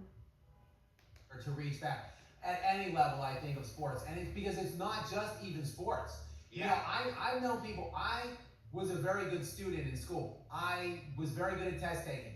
I knew people that were way more prepared than me, that were very intelligent people, but they just didn't take tests well, or whatever, or the standardized tests, or the SATs, or whatever. They would go out and just flop it because they just didn't, something within them just didn't allow them to hone in and to utilize all the preparation and all of the stuff that they had going for them in the actual moment they had to do it. I mean, it can go across, you know, different industries and stuff. Yeah. I worked in sales for many years. There were salespeople that knew products 1,000 times better than me, but I just got in the room with the person and just talked through my ass and just made, you know, deals and closed deals. Like, I feel like there are certain people that just perform well when they have to. Yeah. There's an old saying, great players aren't great all the time, they're only great when they have to be, you know? And there's people in every walk of life that perform when they have to, and then there's people that don't, no matter how well prepared. No one was more prepared than Peyton Manning. Yeah. And yet, for whatever reason, when he got into playoff situations, at times, he just failed to execute. Yeah. And I'm getting to the part where I don't really know how to work my way through it. I, for some reason, think if if you're utilizing or if you have to make some exterior device, ball, something, operate at your whim or will, I feel like that requires, or I feel like you're more prone to choking in those situations. So, for instance, like if we're talking a linebacker or a safety, well, they can funnel all the anxiety, all the stress, all the pressures or whatever into just trying to decapitate some player on the field. Like they just have to harness their energy essentially. Yeah. Whereas a quarterback, they have to not only understand situationally what I need, where I need to get to on the field for a first down, a touchdown, whatever. Like I need to know what my linemen are doing. I need to dissect the defense and understand that. And I need to spin this ball and make sure that I utilize, all my arm talents and don't just essentially throw like a duck or something like that. Yeah. So there's a lot of different intangibles and things that people have to focus on, when they're using some app. Let me just even extend it to, look, if you're at a sorority or a fraternity or whatever, and you're drinking and whatever, and you're wrestling people or fighting them, like, okay, well that's one thing, but if you're playing beer pong, that's another. Like you have to hone in, like focus, concentrate on the mechanism. Like, when there's one cup, are you looking at your buddy to make the cup for you, or do you want that ball? Do you want that ping pong ball? Yeah. And then when you get the ping pong ball in your hand, are you making that cup, or are you just gonna like airball it over the table? Like I feel like when you put in those variables, I think that it raises the level of tension and stress, and therefore it makes players and individuals and people more likely to choke, maybe, or to just. Not only that, these are guys they're among the two greatest competitors to ever play the sport. So when you got guys who are that competitive, who believe they can do anything, they can believe they can score 80 to 100 points on every given night. Scoring is not an issue for them. And if you're asking them to take over the game, they're just asking to win, right? They can get the stats. That's what a lot of people don't understand about Michael Jordan and Kobe. They can get all the stats your favorite player can get. All, if they really wanted to, if they played the game like that. But they didn't. They played in a system that tried to get the role players involved. So oftentimes they will wait till the third quarter, late third quarter, or fourth quarter to take over. And so that's what money time was for them, right? Larry Bird was another guy who he just had a knack for hitting clutch shots. Money time. He wasn't afraid. He lived for those moments. I'm talking about thrived in it. And so people understand you have to be a certain level of competitor to even do that. These are rare qualities. That's why not too many people have them. So that's why a lot of these guys think it's a myth, because there's not too many people who could do it. There's just not, right? But look at Brunson. Look how Brunson played. He was clutch, put the team on his back when they needed him to. You can be clutch. You can come through for your team. Halliburton had a hell of a clutch year, where he was just hitting clutch shot after clutch shot after clutch shot. Right? Certain players, when their number is called, they deliver. Reggie Miller, no one. Dominate the moment like Tom Brady. I don't know why you were saying you don't know how to word that. I mean, I thought that was fantastic. Even a beer pong example, like, I talk a lot of shit, right? I remember, you play beer pong, you get down to the last cup, and there are always those guys. You're like, oh, I mean, Christian's not going to hit. We just have to worry about Jurgens, because Christian is never going to hit the last cup.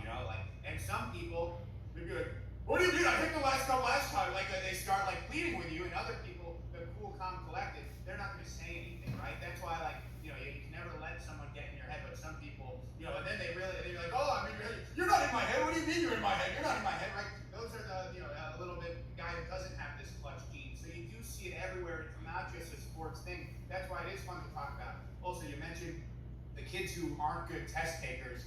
Oh, the test, the place where they assess your knowledge, like, oh, maybe, I've never understood that. I wasn't a good test taker, but it was because I'm a moron. Like, I didn't know what was on the test, so when they tested it, I didn't know what was going on. So I used that excuse, but I'm not sure it was very valid. But again, you do see it. Like there are just people in every industry, especially sports, that like just rise to the occasion, right? Like I played with many guys that I could point to that was like, this is a dude who wants the ball in his hand at the end of the game. But it is, quarterback is a position that 99.999% of people don't understand. I'm trying to understand his argument. I think he's like going against his own argument. Like it's weird. I thought he was against people. He was against people calling people clutch. And at all, most people can't break down, what a cover two Trying to is, figure let this alone out, have what his any point idea is. the responsibilities a quarterback. I feel like has we're going on in a every circle, play, wasting from, time.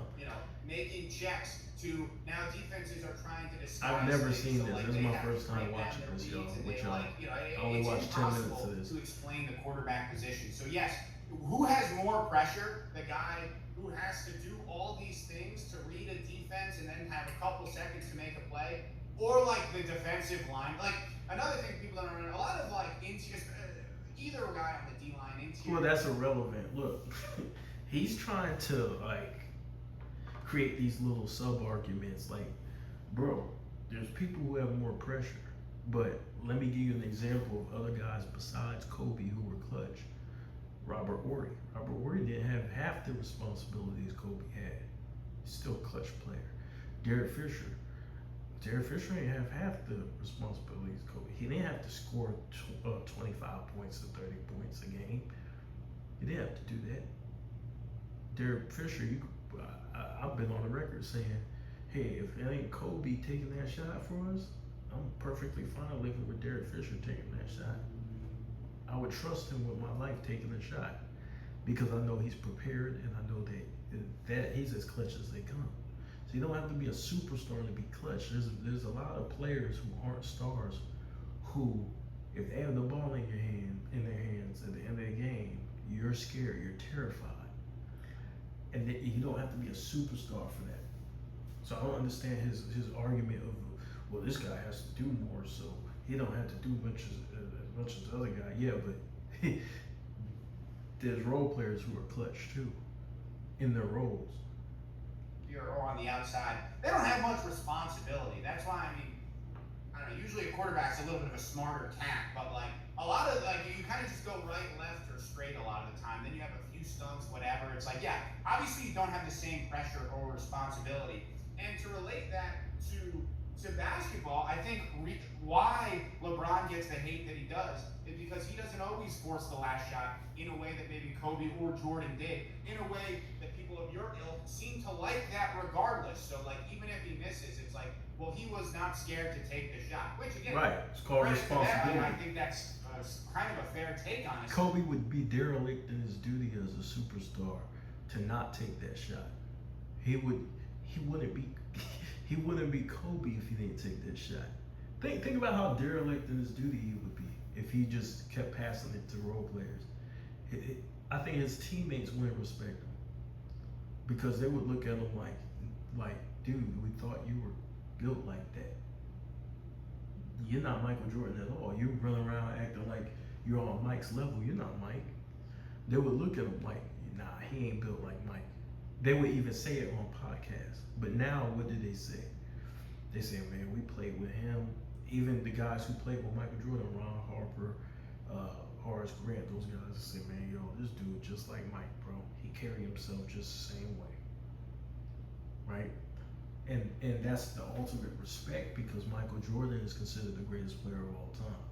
So that's the ultimate respect. It's being compared to him. The ultimate respect. So yeah, you would let down your team if you just kept giving it to role players. Because like he said, the other guy doesn't have the responsibility as you. He's not built like you. But yet you're giving him the ball to bail you out. If you're as clutch as you say you are, then why aren't you taking the shot? Why aren't you taking the shot if you're more clutch than Kobe?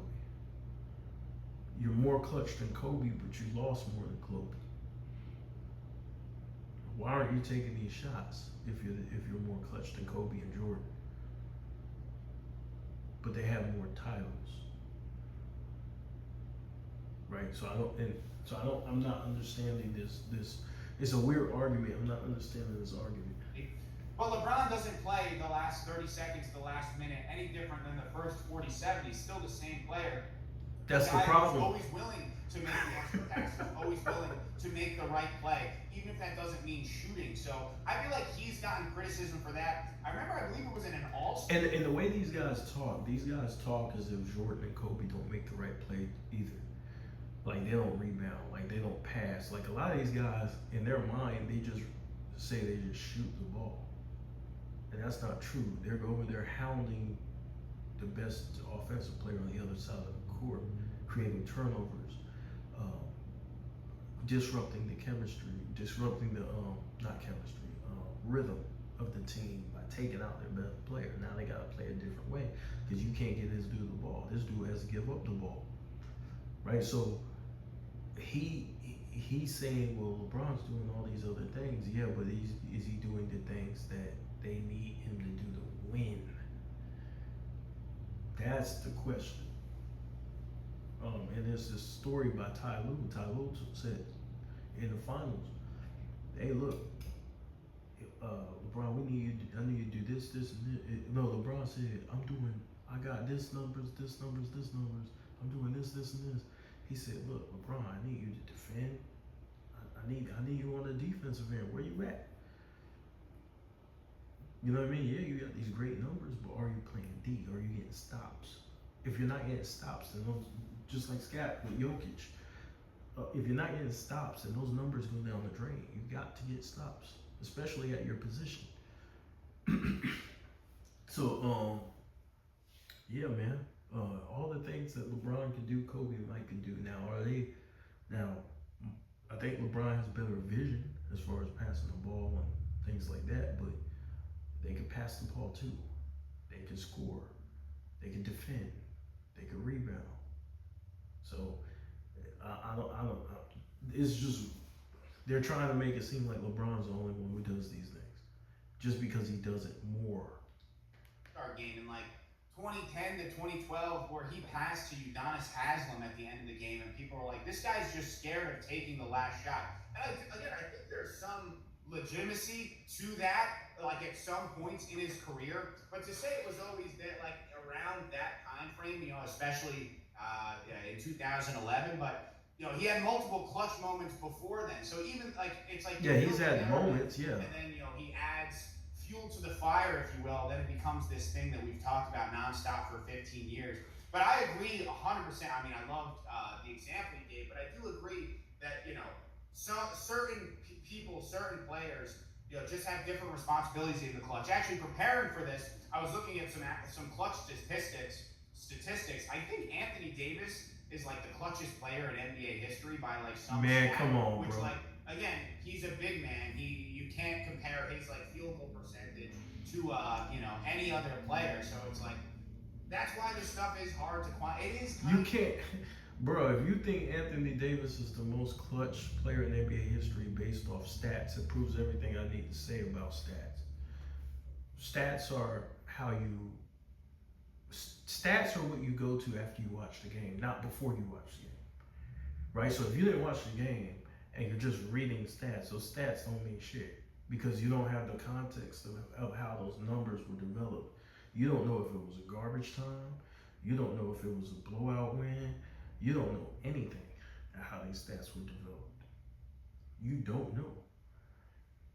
You don't even know if this motherfucker was really impactful to his team, right? But it's ridiculous.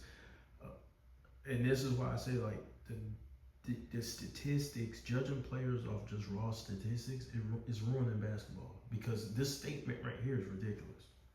Let's go back. Statistics. I think Anthony Davis is like the clutchest player. Anthony Davis, but I do agree that, certain people, certain players, just have different responsibilities in the clutch. Bro. Actually, preparing for this, I was looking at some clutch statistics. I think Anthony Davis is like the clutchest player in NBA history by like some stat, which like again, he's a big man. You can't compare his like field goal percentage to any other player. So it's like that's why this stuff is hard to quantify. It is kind of, some of it's a little bit made up, right? So like context matters. I don't know. Is Anthony Davis the most clutch player? Actually, you'd probably agree with that because he played with LeBron and it helps. Context is Sorry, everything. I should Another LeBron teammate. Context is everything. And Connor, I don't want to ambush you because this little metric I put up one of the last times we were talking. I made this little metric, so I'll put it back up. These are like some of the guys I think that I make the case for being above LeBron. Yeah. I mean, and you look at the all-star teammates that they played with throughout their career and the appearances that those all-star teammates made in all-star games.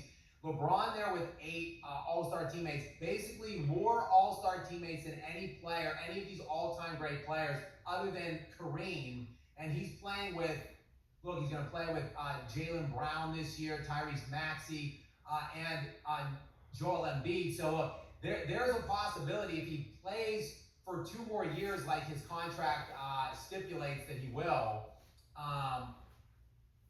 he's probably going to play with 10 guys to make an all-star team, which will be more than any guy really in NBA history. And he'll get into the 20s on those appearances, which essentially will pass everybody maybe but Kareem. And yet when you look at these guys, Connor, then this is the criticism of LeBron. Jordan was 6-0 in the finals. Kobe was 5-2. Kareem was 6-4. Duncan was 5-1. Hakeem was 2-1. Magic was 5-4. Bird was 3-2. Jokic is 1-0, and LeBron 4-6. He's the only guy that is under 500 in the finals. And I started our conversation talking about Jerry West, but Connor, Jerry West is typically not regarded as a top 10 all-time player. Like when you look at he was the lowest. Some people got him in there. His numbers are eerily identical to LeBron. If you look at their career averages, not obviously, I think West only played 13 years, LeBron's going into year 24. Obviously, LeBron's totals are dwarfing Jerry West's. But in terms of per game averages, West is roughly 27, 7 and 6. LeBron's like 27, 7 and 6. Like they're very eerily similar. Yet people have West anywhere between typically 12 to 15, somewhere in that tier. The only thing I can assume then, Connor, is that they are taking points away because he didn't deliver, and even if he played fantastic, that didn't result in his team winning. So for whatever reason, people don't put him in that top 10 or that upper hierarchy of all-time greats. So I think I understand, and maybe LeBron's not even a good person to bring up because I think you and I agree by and large for the most part. The only place we veer on down different pathways is on LeBron specifically individually, and maybe that is just because I feel a certain way about it. Yeah, well, again, there are too many instances. I don't know why you pull up the All-Star teammates. I talk about 2013 all the time, but it's like Bosh and Wade, they were All-Stars on name only by the end of that year. They weren't playing at an All-Star level while LeBron was carrying that. Well, listen, LeBron made All-Stars on name only. Even last year, he made All-Stars on name only. So that's a weird. It's such a weird way people look at basketball, right? You look at basketball like, was he playing with a great player or was he not playing with a great player? You know what I mean? Like, period, bro. Was he great? Was the players? Did he have help? He had help. So all this, did they deserve to make the All-Star team? Who the fuck knows and who the fuck cares who deserved what? The fact is, those are great players. And he has way too many instances. This is what again, what does Kobe Bryant shoot on the last shot of the game? I'm sure you have this stat right off. I'm sure you could whip something up because he doesn't shoot it well on the last shot of the game. So here we go. So this dude, he instead of dealing with the topic or dealing with what Skap brought up, he reverts to bringing up Kobe again. The LeBron fans, their favorite thing to do is spin things around on Kobe. They don't answer your question. They just go right into, damn, I need to defend LeBron. Let me see what Kobe does. Well, again, he's gonna try to go into statistics without context. He just ran off his mouth talking about, well, we need to look at things in context.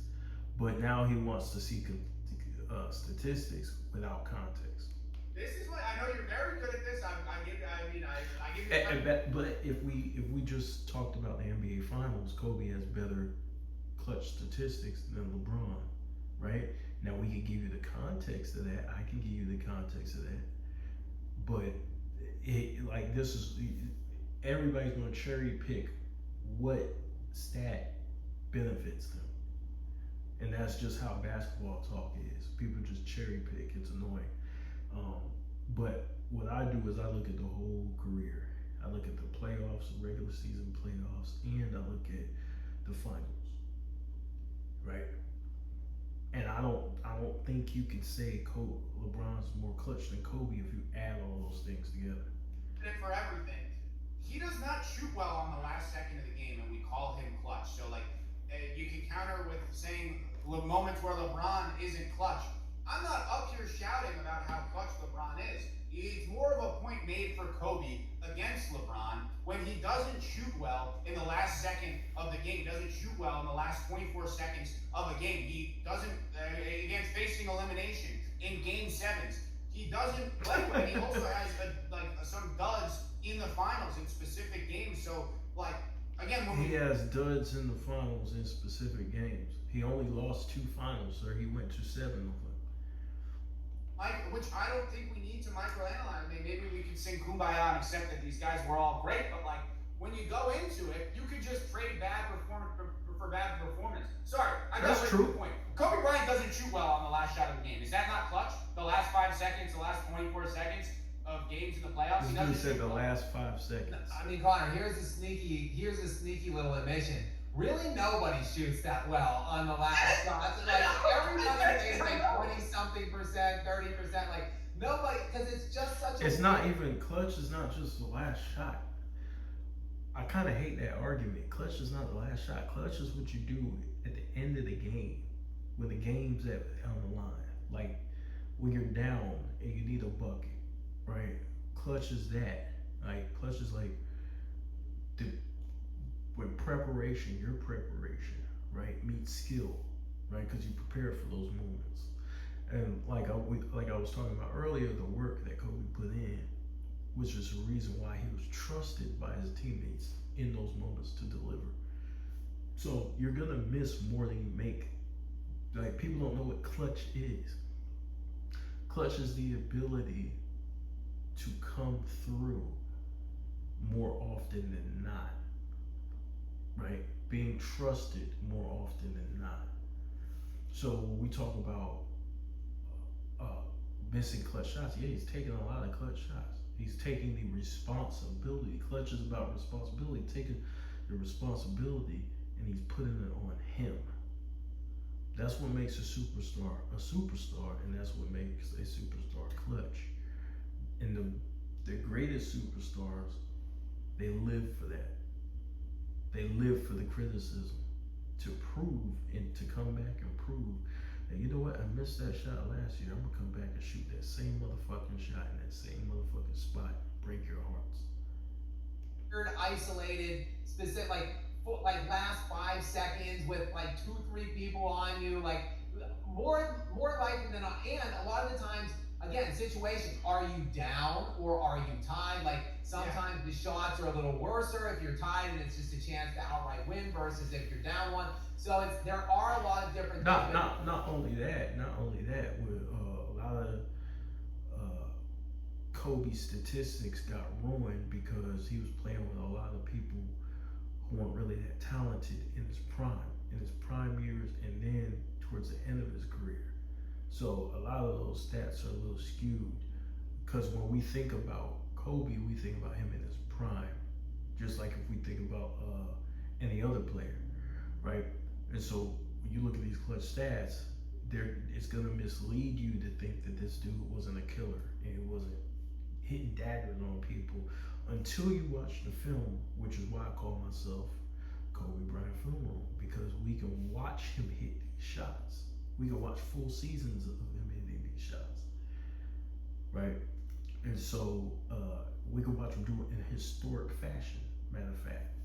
And so for a guy who led the league in fourth quarter scoring, for a guy who got the most game winners, for the guy who has the most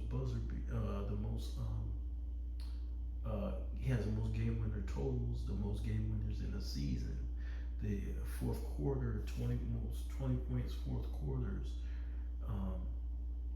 Yeah, I mean, pretty fucking clutch. He still holds on to some of these records. Mostly, by and large, people do not shoot that well on the last shots. And I have seen the metric where Anthony Davis is a very high clutch get the time fuck out player, of here. a highly rated clutch time player. So you're right. There are some things that simply don't stack up in this conversation, I think.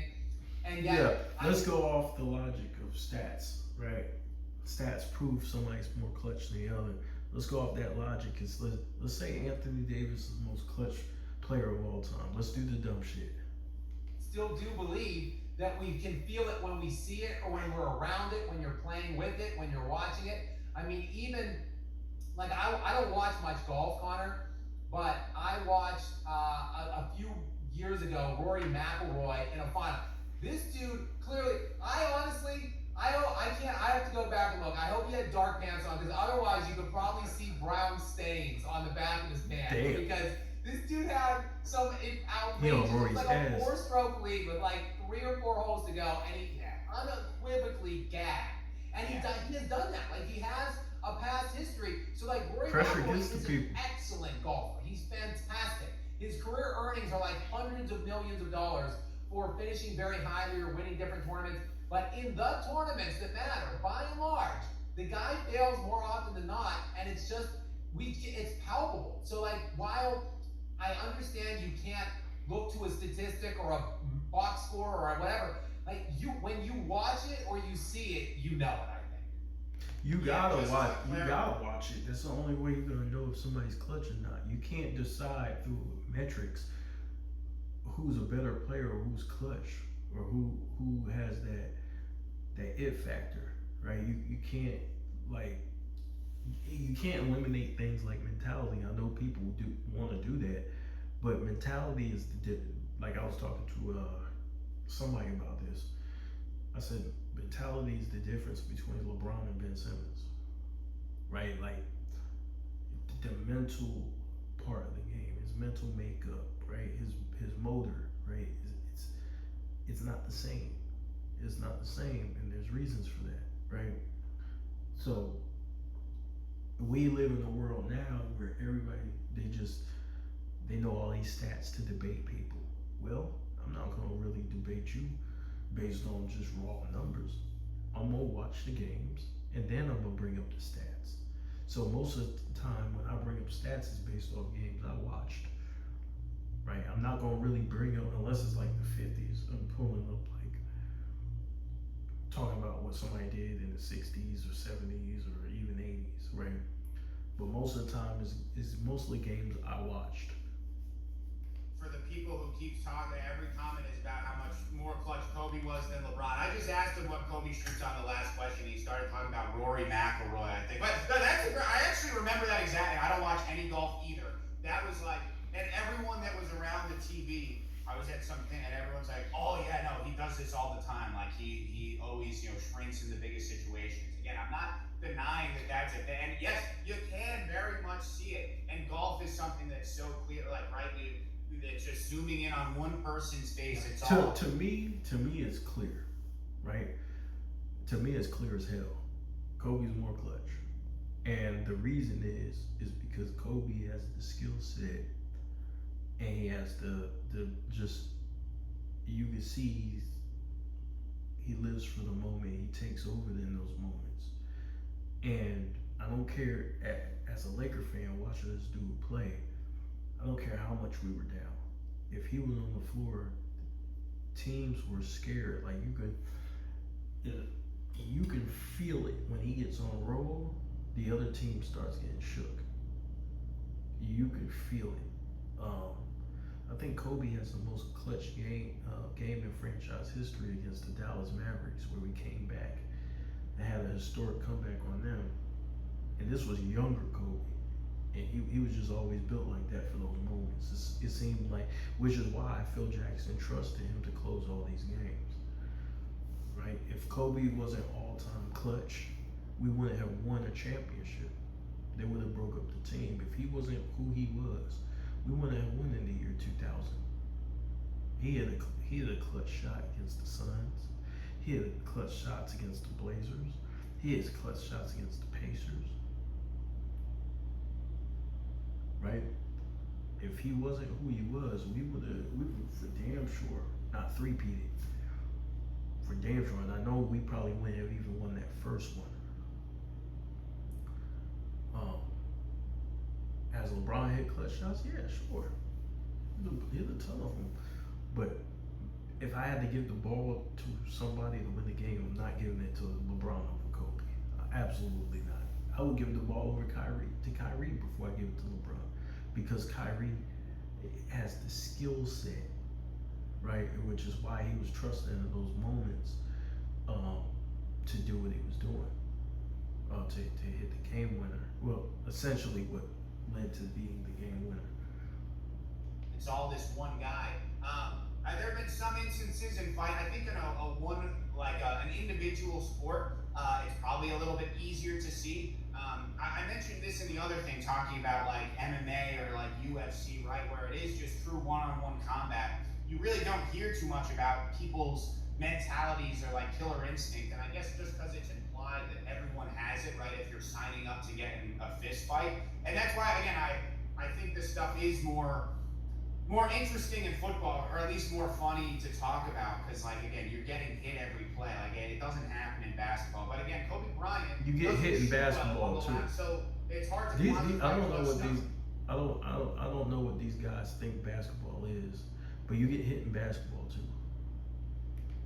Signing up to get in a fist fight, and that's why, again, I think this stuff is more interesting in football, or at least more funny to talk about, because like, again, you're getting hit every play. Like, it doesn't happen in basketball, but again, Kobe Bryant doesn't shoot well on the lap, so it's hard to quantify clutch stuff. It's like, well, it's really not. I mean, just look at how he plays in the clutch, and it's like not that great. So I don't know why I don't know why he's like it never makes any sense to me that LeBron. Because you don't watch basketball, it doesn't make sense to you, bro.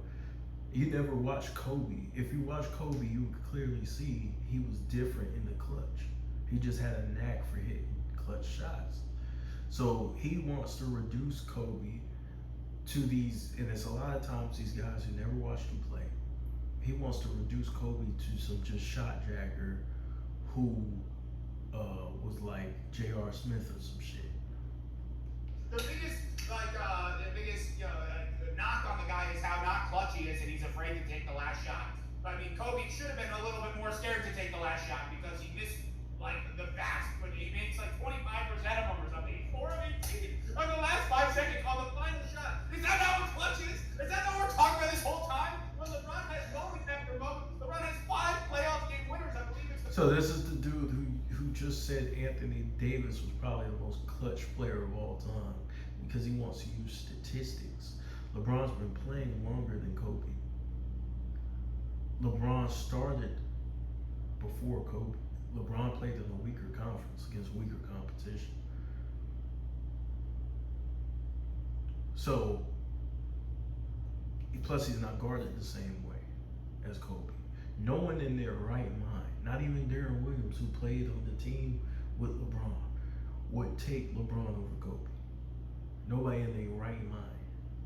They played on the same Olympics team, and guess who got the ball in the crunch time?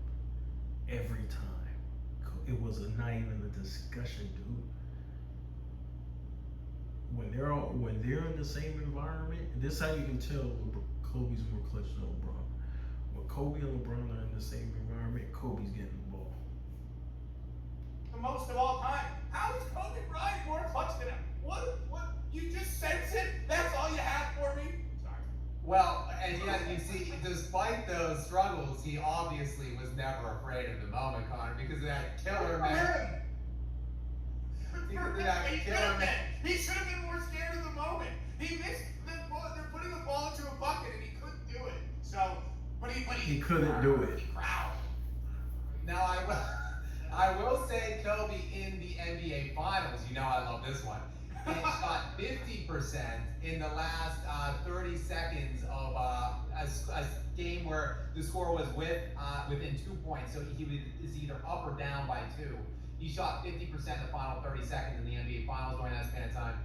Jordan's right around 50% in that same span of time that's trackable, which is only his final 3 seasons. Yeah. And then LeBron, well, Connor, I mean, 30% for LeBron in those situations. Yeah, but that, I mean, how could you quantify it in just a stat, right? I mean, Rory McIlroy, you should have seen the guy in the golf tournament a couple of years ago. And for your fighting though, for your fighting example though, again, this goes back to my pseudo definition, the best I could describe it. Again, it's all based on watching, right? You can tell when somebody doesn't want those moments. You can tell, and I'm not saying LeBron was always scared, because sometimes he'll pull that shot, but you can tell he'll pass it because he didn't want the responsibility. This is just people giving their truth. This is nobody trying to really knock him. Even if we didn't compare him to Kobe or Jordan, this still would be a criticism of his game. Like, it's just something he does. To you, like, you need to be in control of other things than just you. Like, to me, like, fighting, like, just go beat the shit out of that guy. Like, there's no such thing as like a clutch punch or whatever. Like, you trained for a year in some instances to fight that guy. Just like fight him. And even like swimming or track and field, like, you just have to run as fast as you can. Like, there's no such thing as but with golf, like, okay, I gotta make this ball go to where I want to make it go to, like that. Yes. So I agree 100%. Actually, well, they'll accept the definition of clutch if it benefits LeBron, right? Because you can certainly will your team to win, right? Which is what they claim LeBron does. So will exists. You can will your team to a victory. Like, some players just don't take no for an answer. They're gonna keep coming over and over and over again until they get the job done, right? So some players, like, I remember in the Blazers series in 2000 where Phil was ready to pack it up. Hey man, they got a significant lead on us. I think the rest of the team was like ready to go. Like, it's over, man. They ready. It's hopeless. Even in the 2000 finals, they did the same thing. A lot of these guys is like, damn, Shaq's fouled out, we're done. But Kobe was the one saying, hey, I got this. Don't worry about this.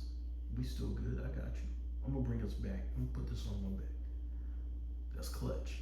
Example, this past weekend, welterweight title fight, Islam Makhachev, who's like Khabib Nurmagomedov's protege, fighting a guy named Ian Gary.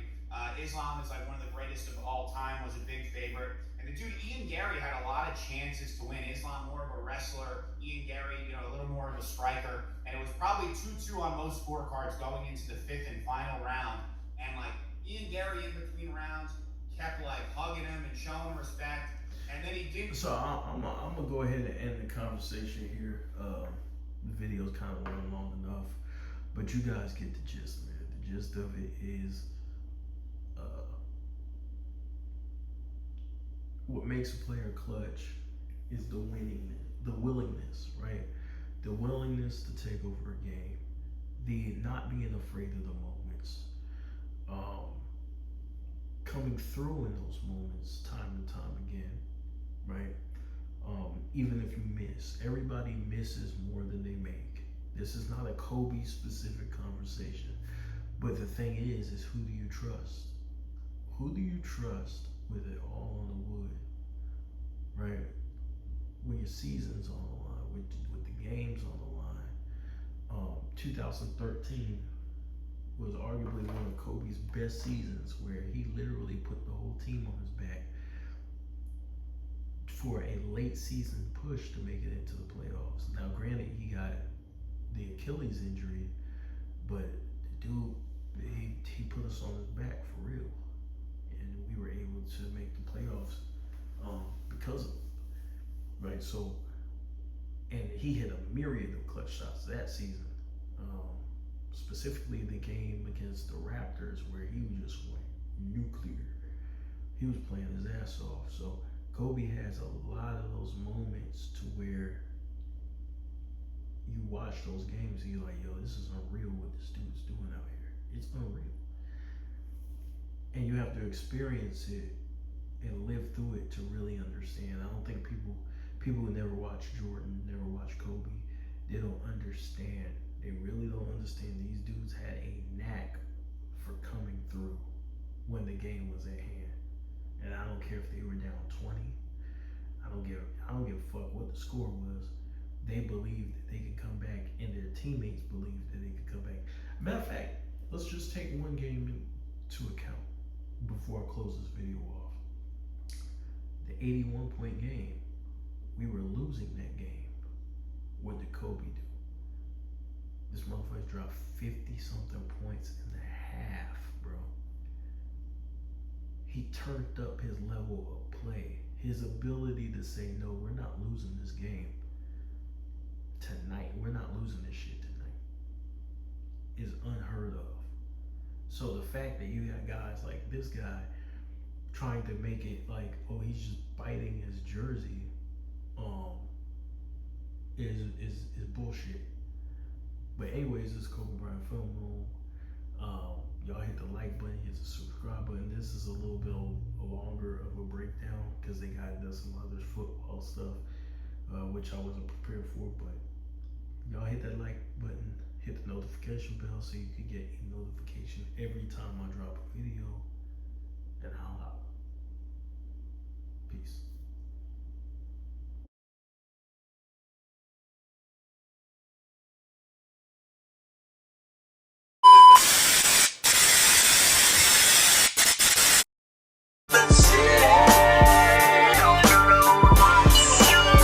That's right.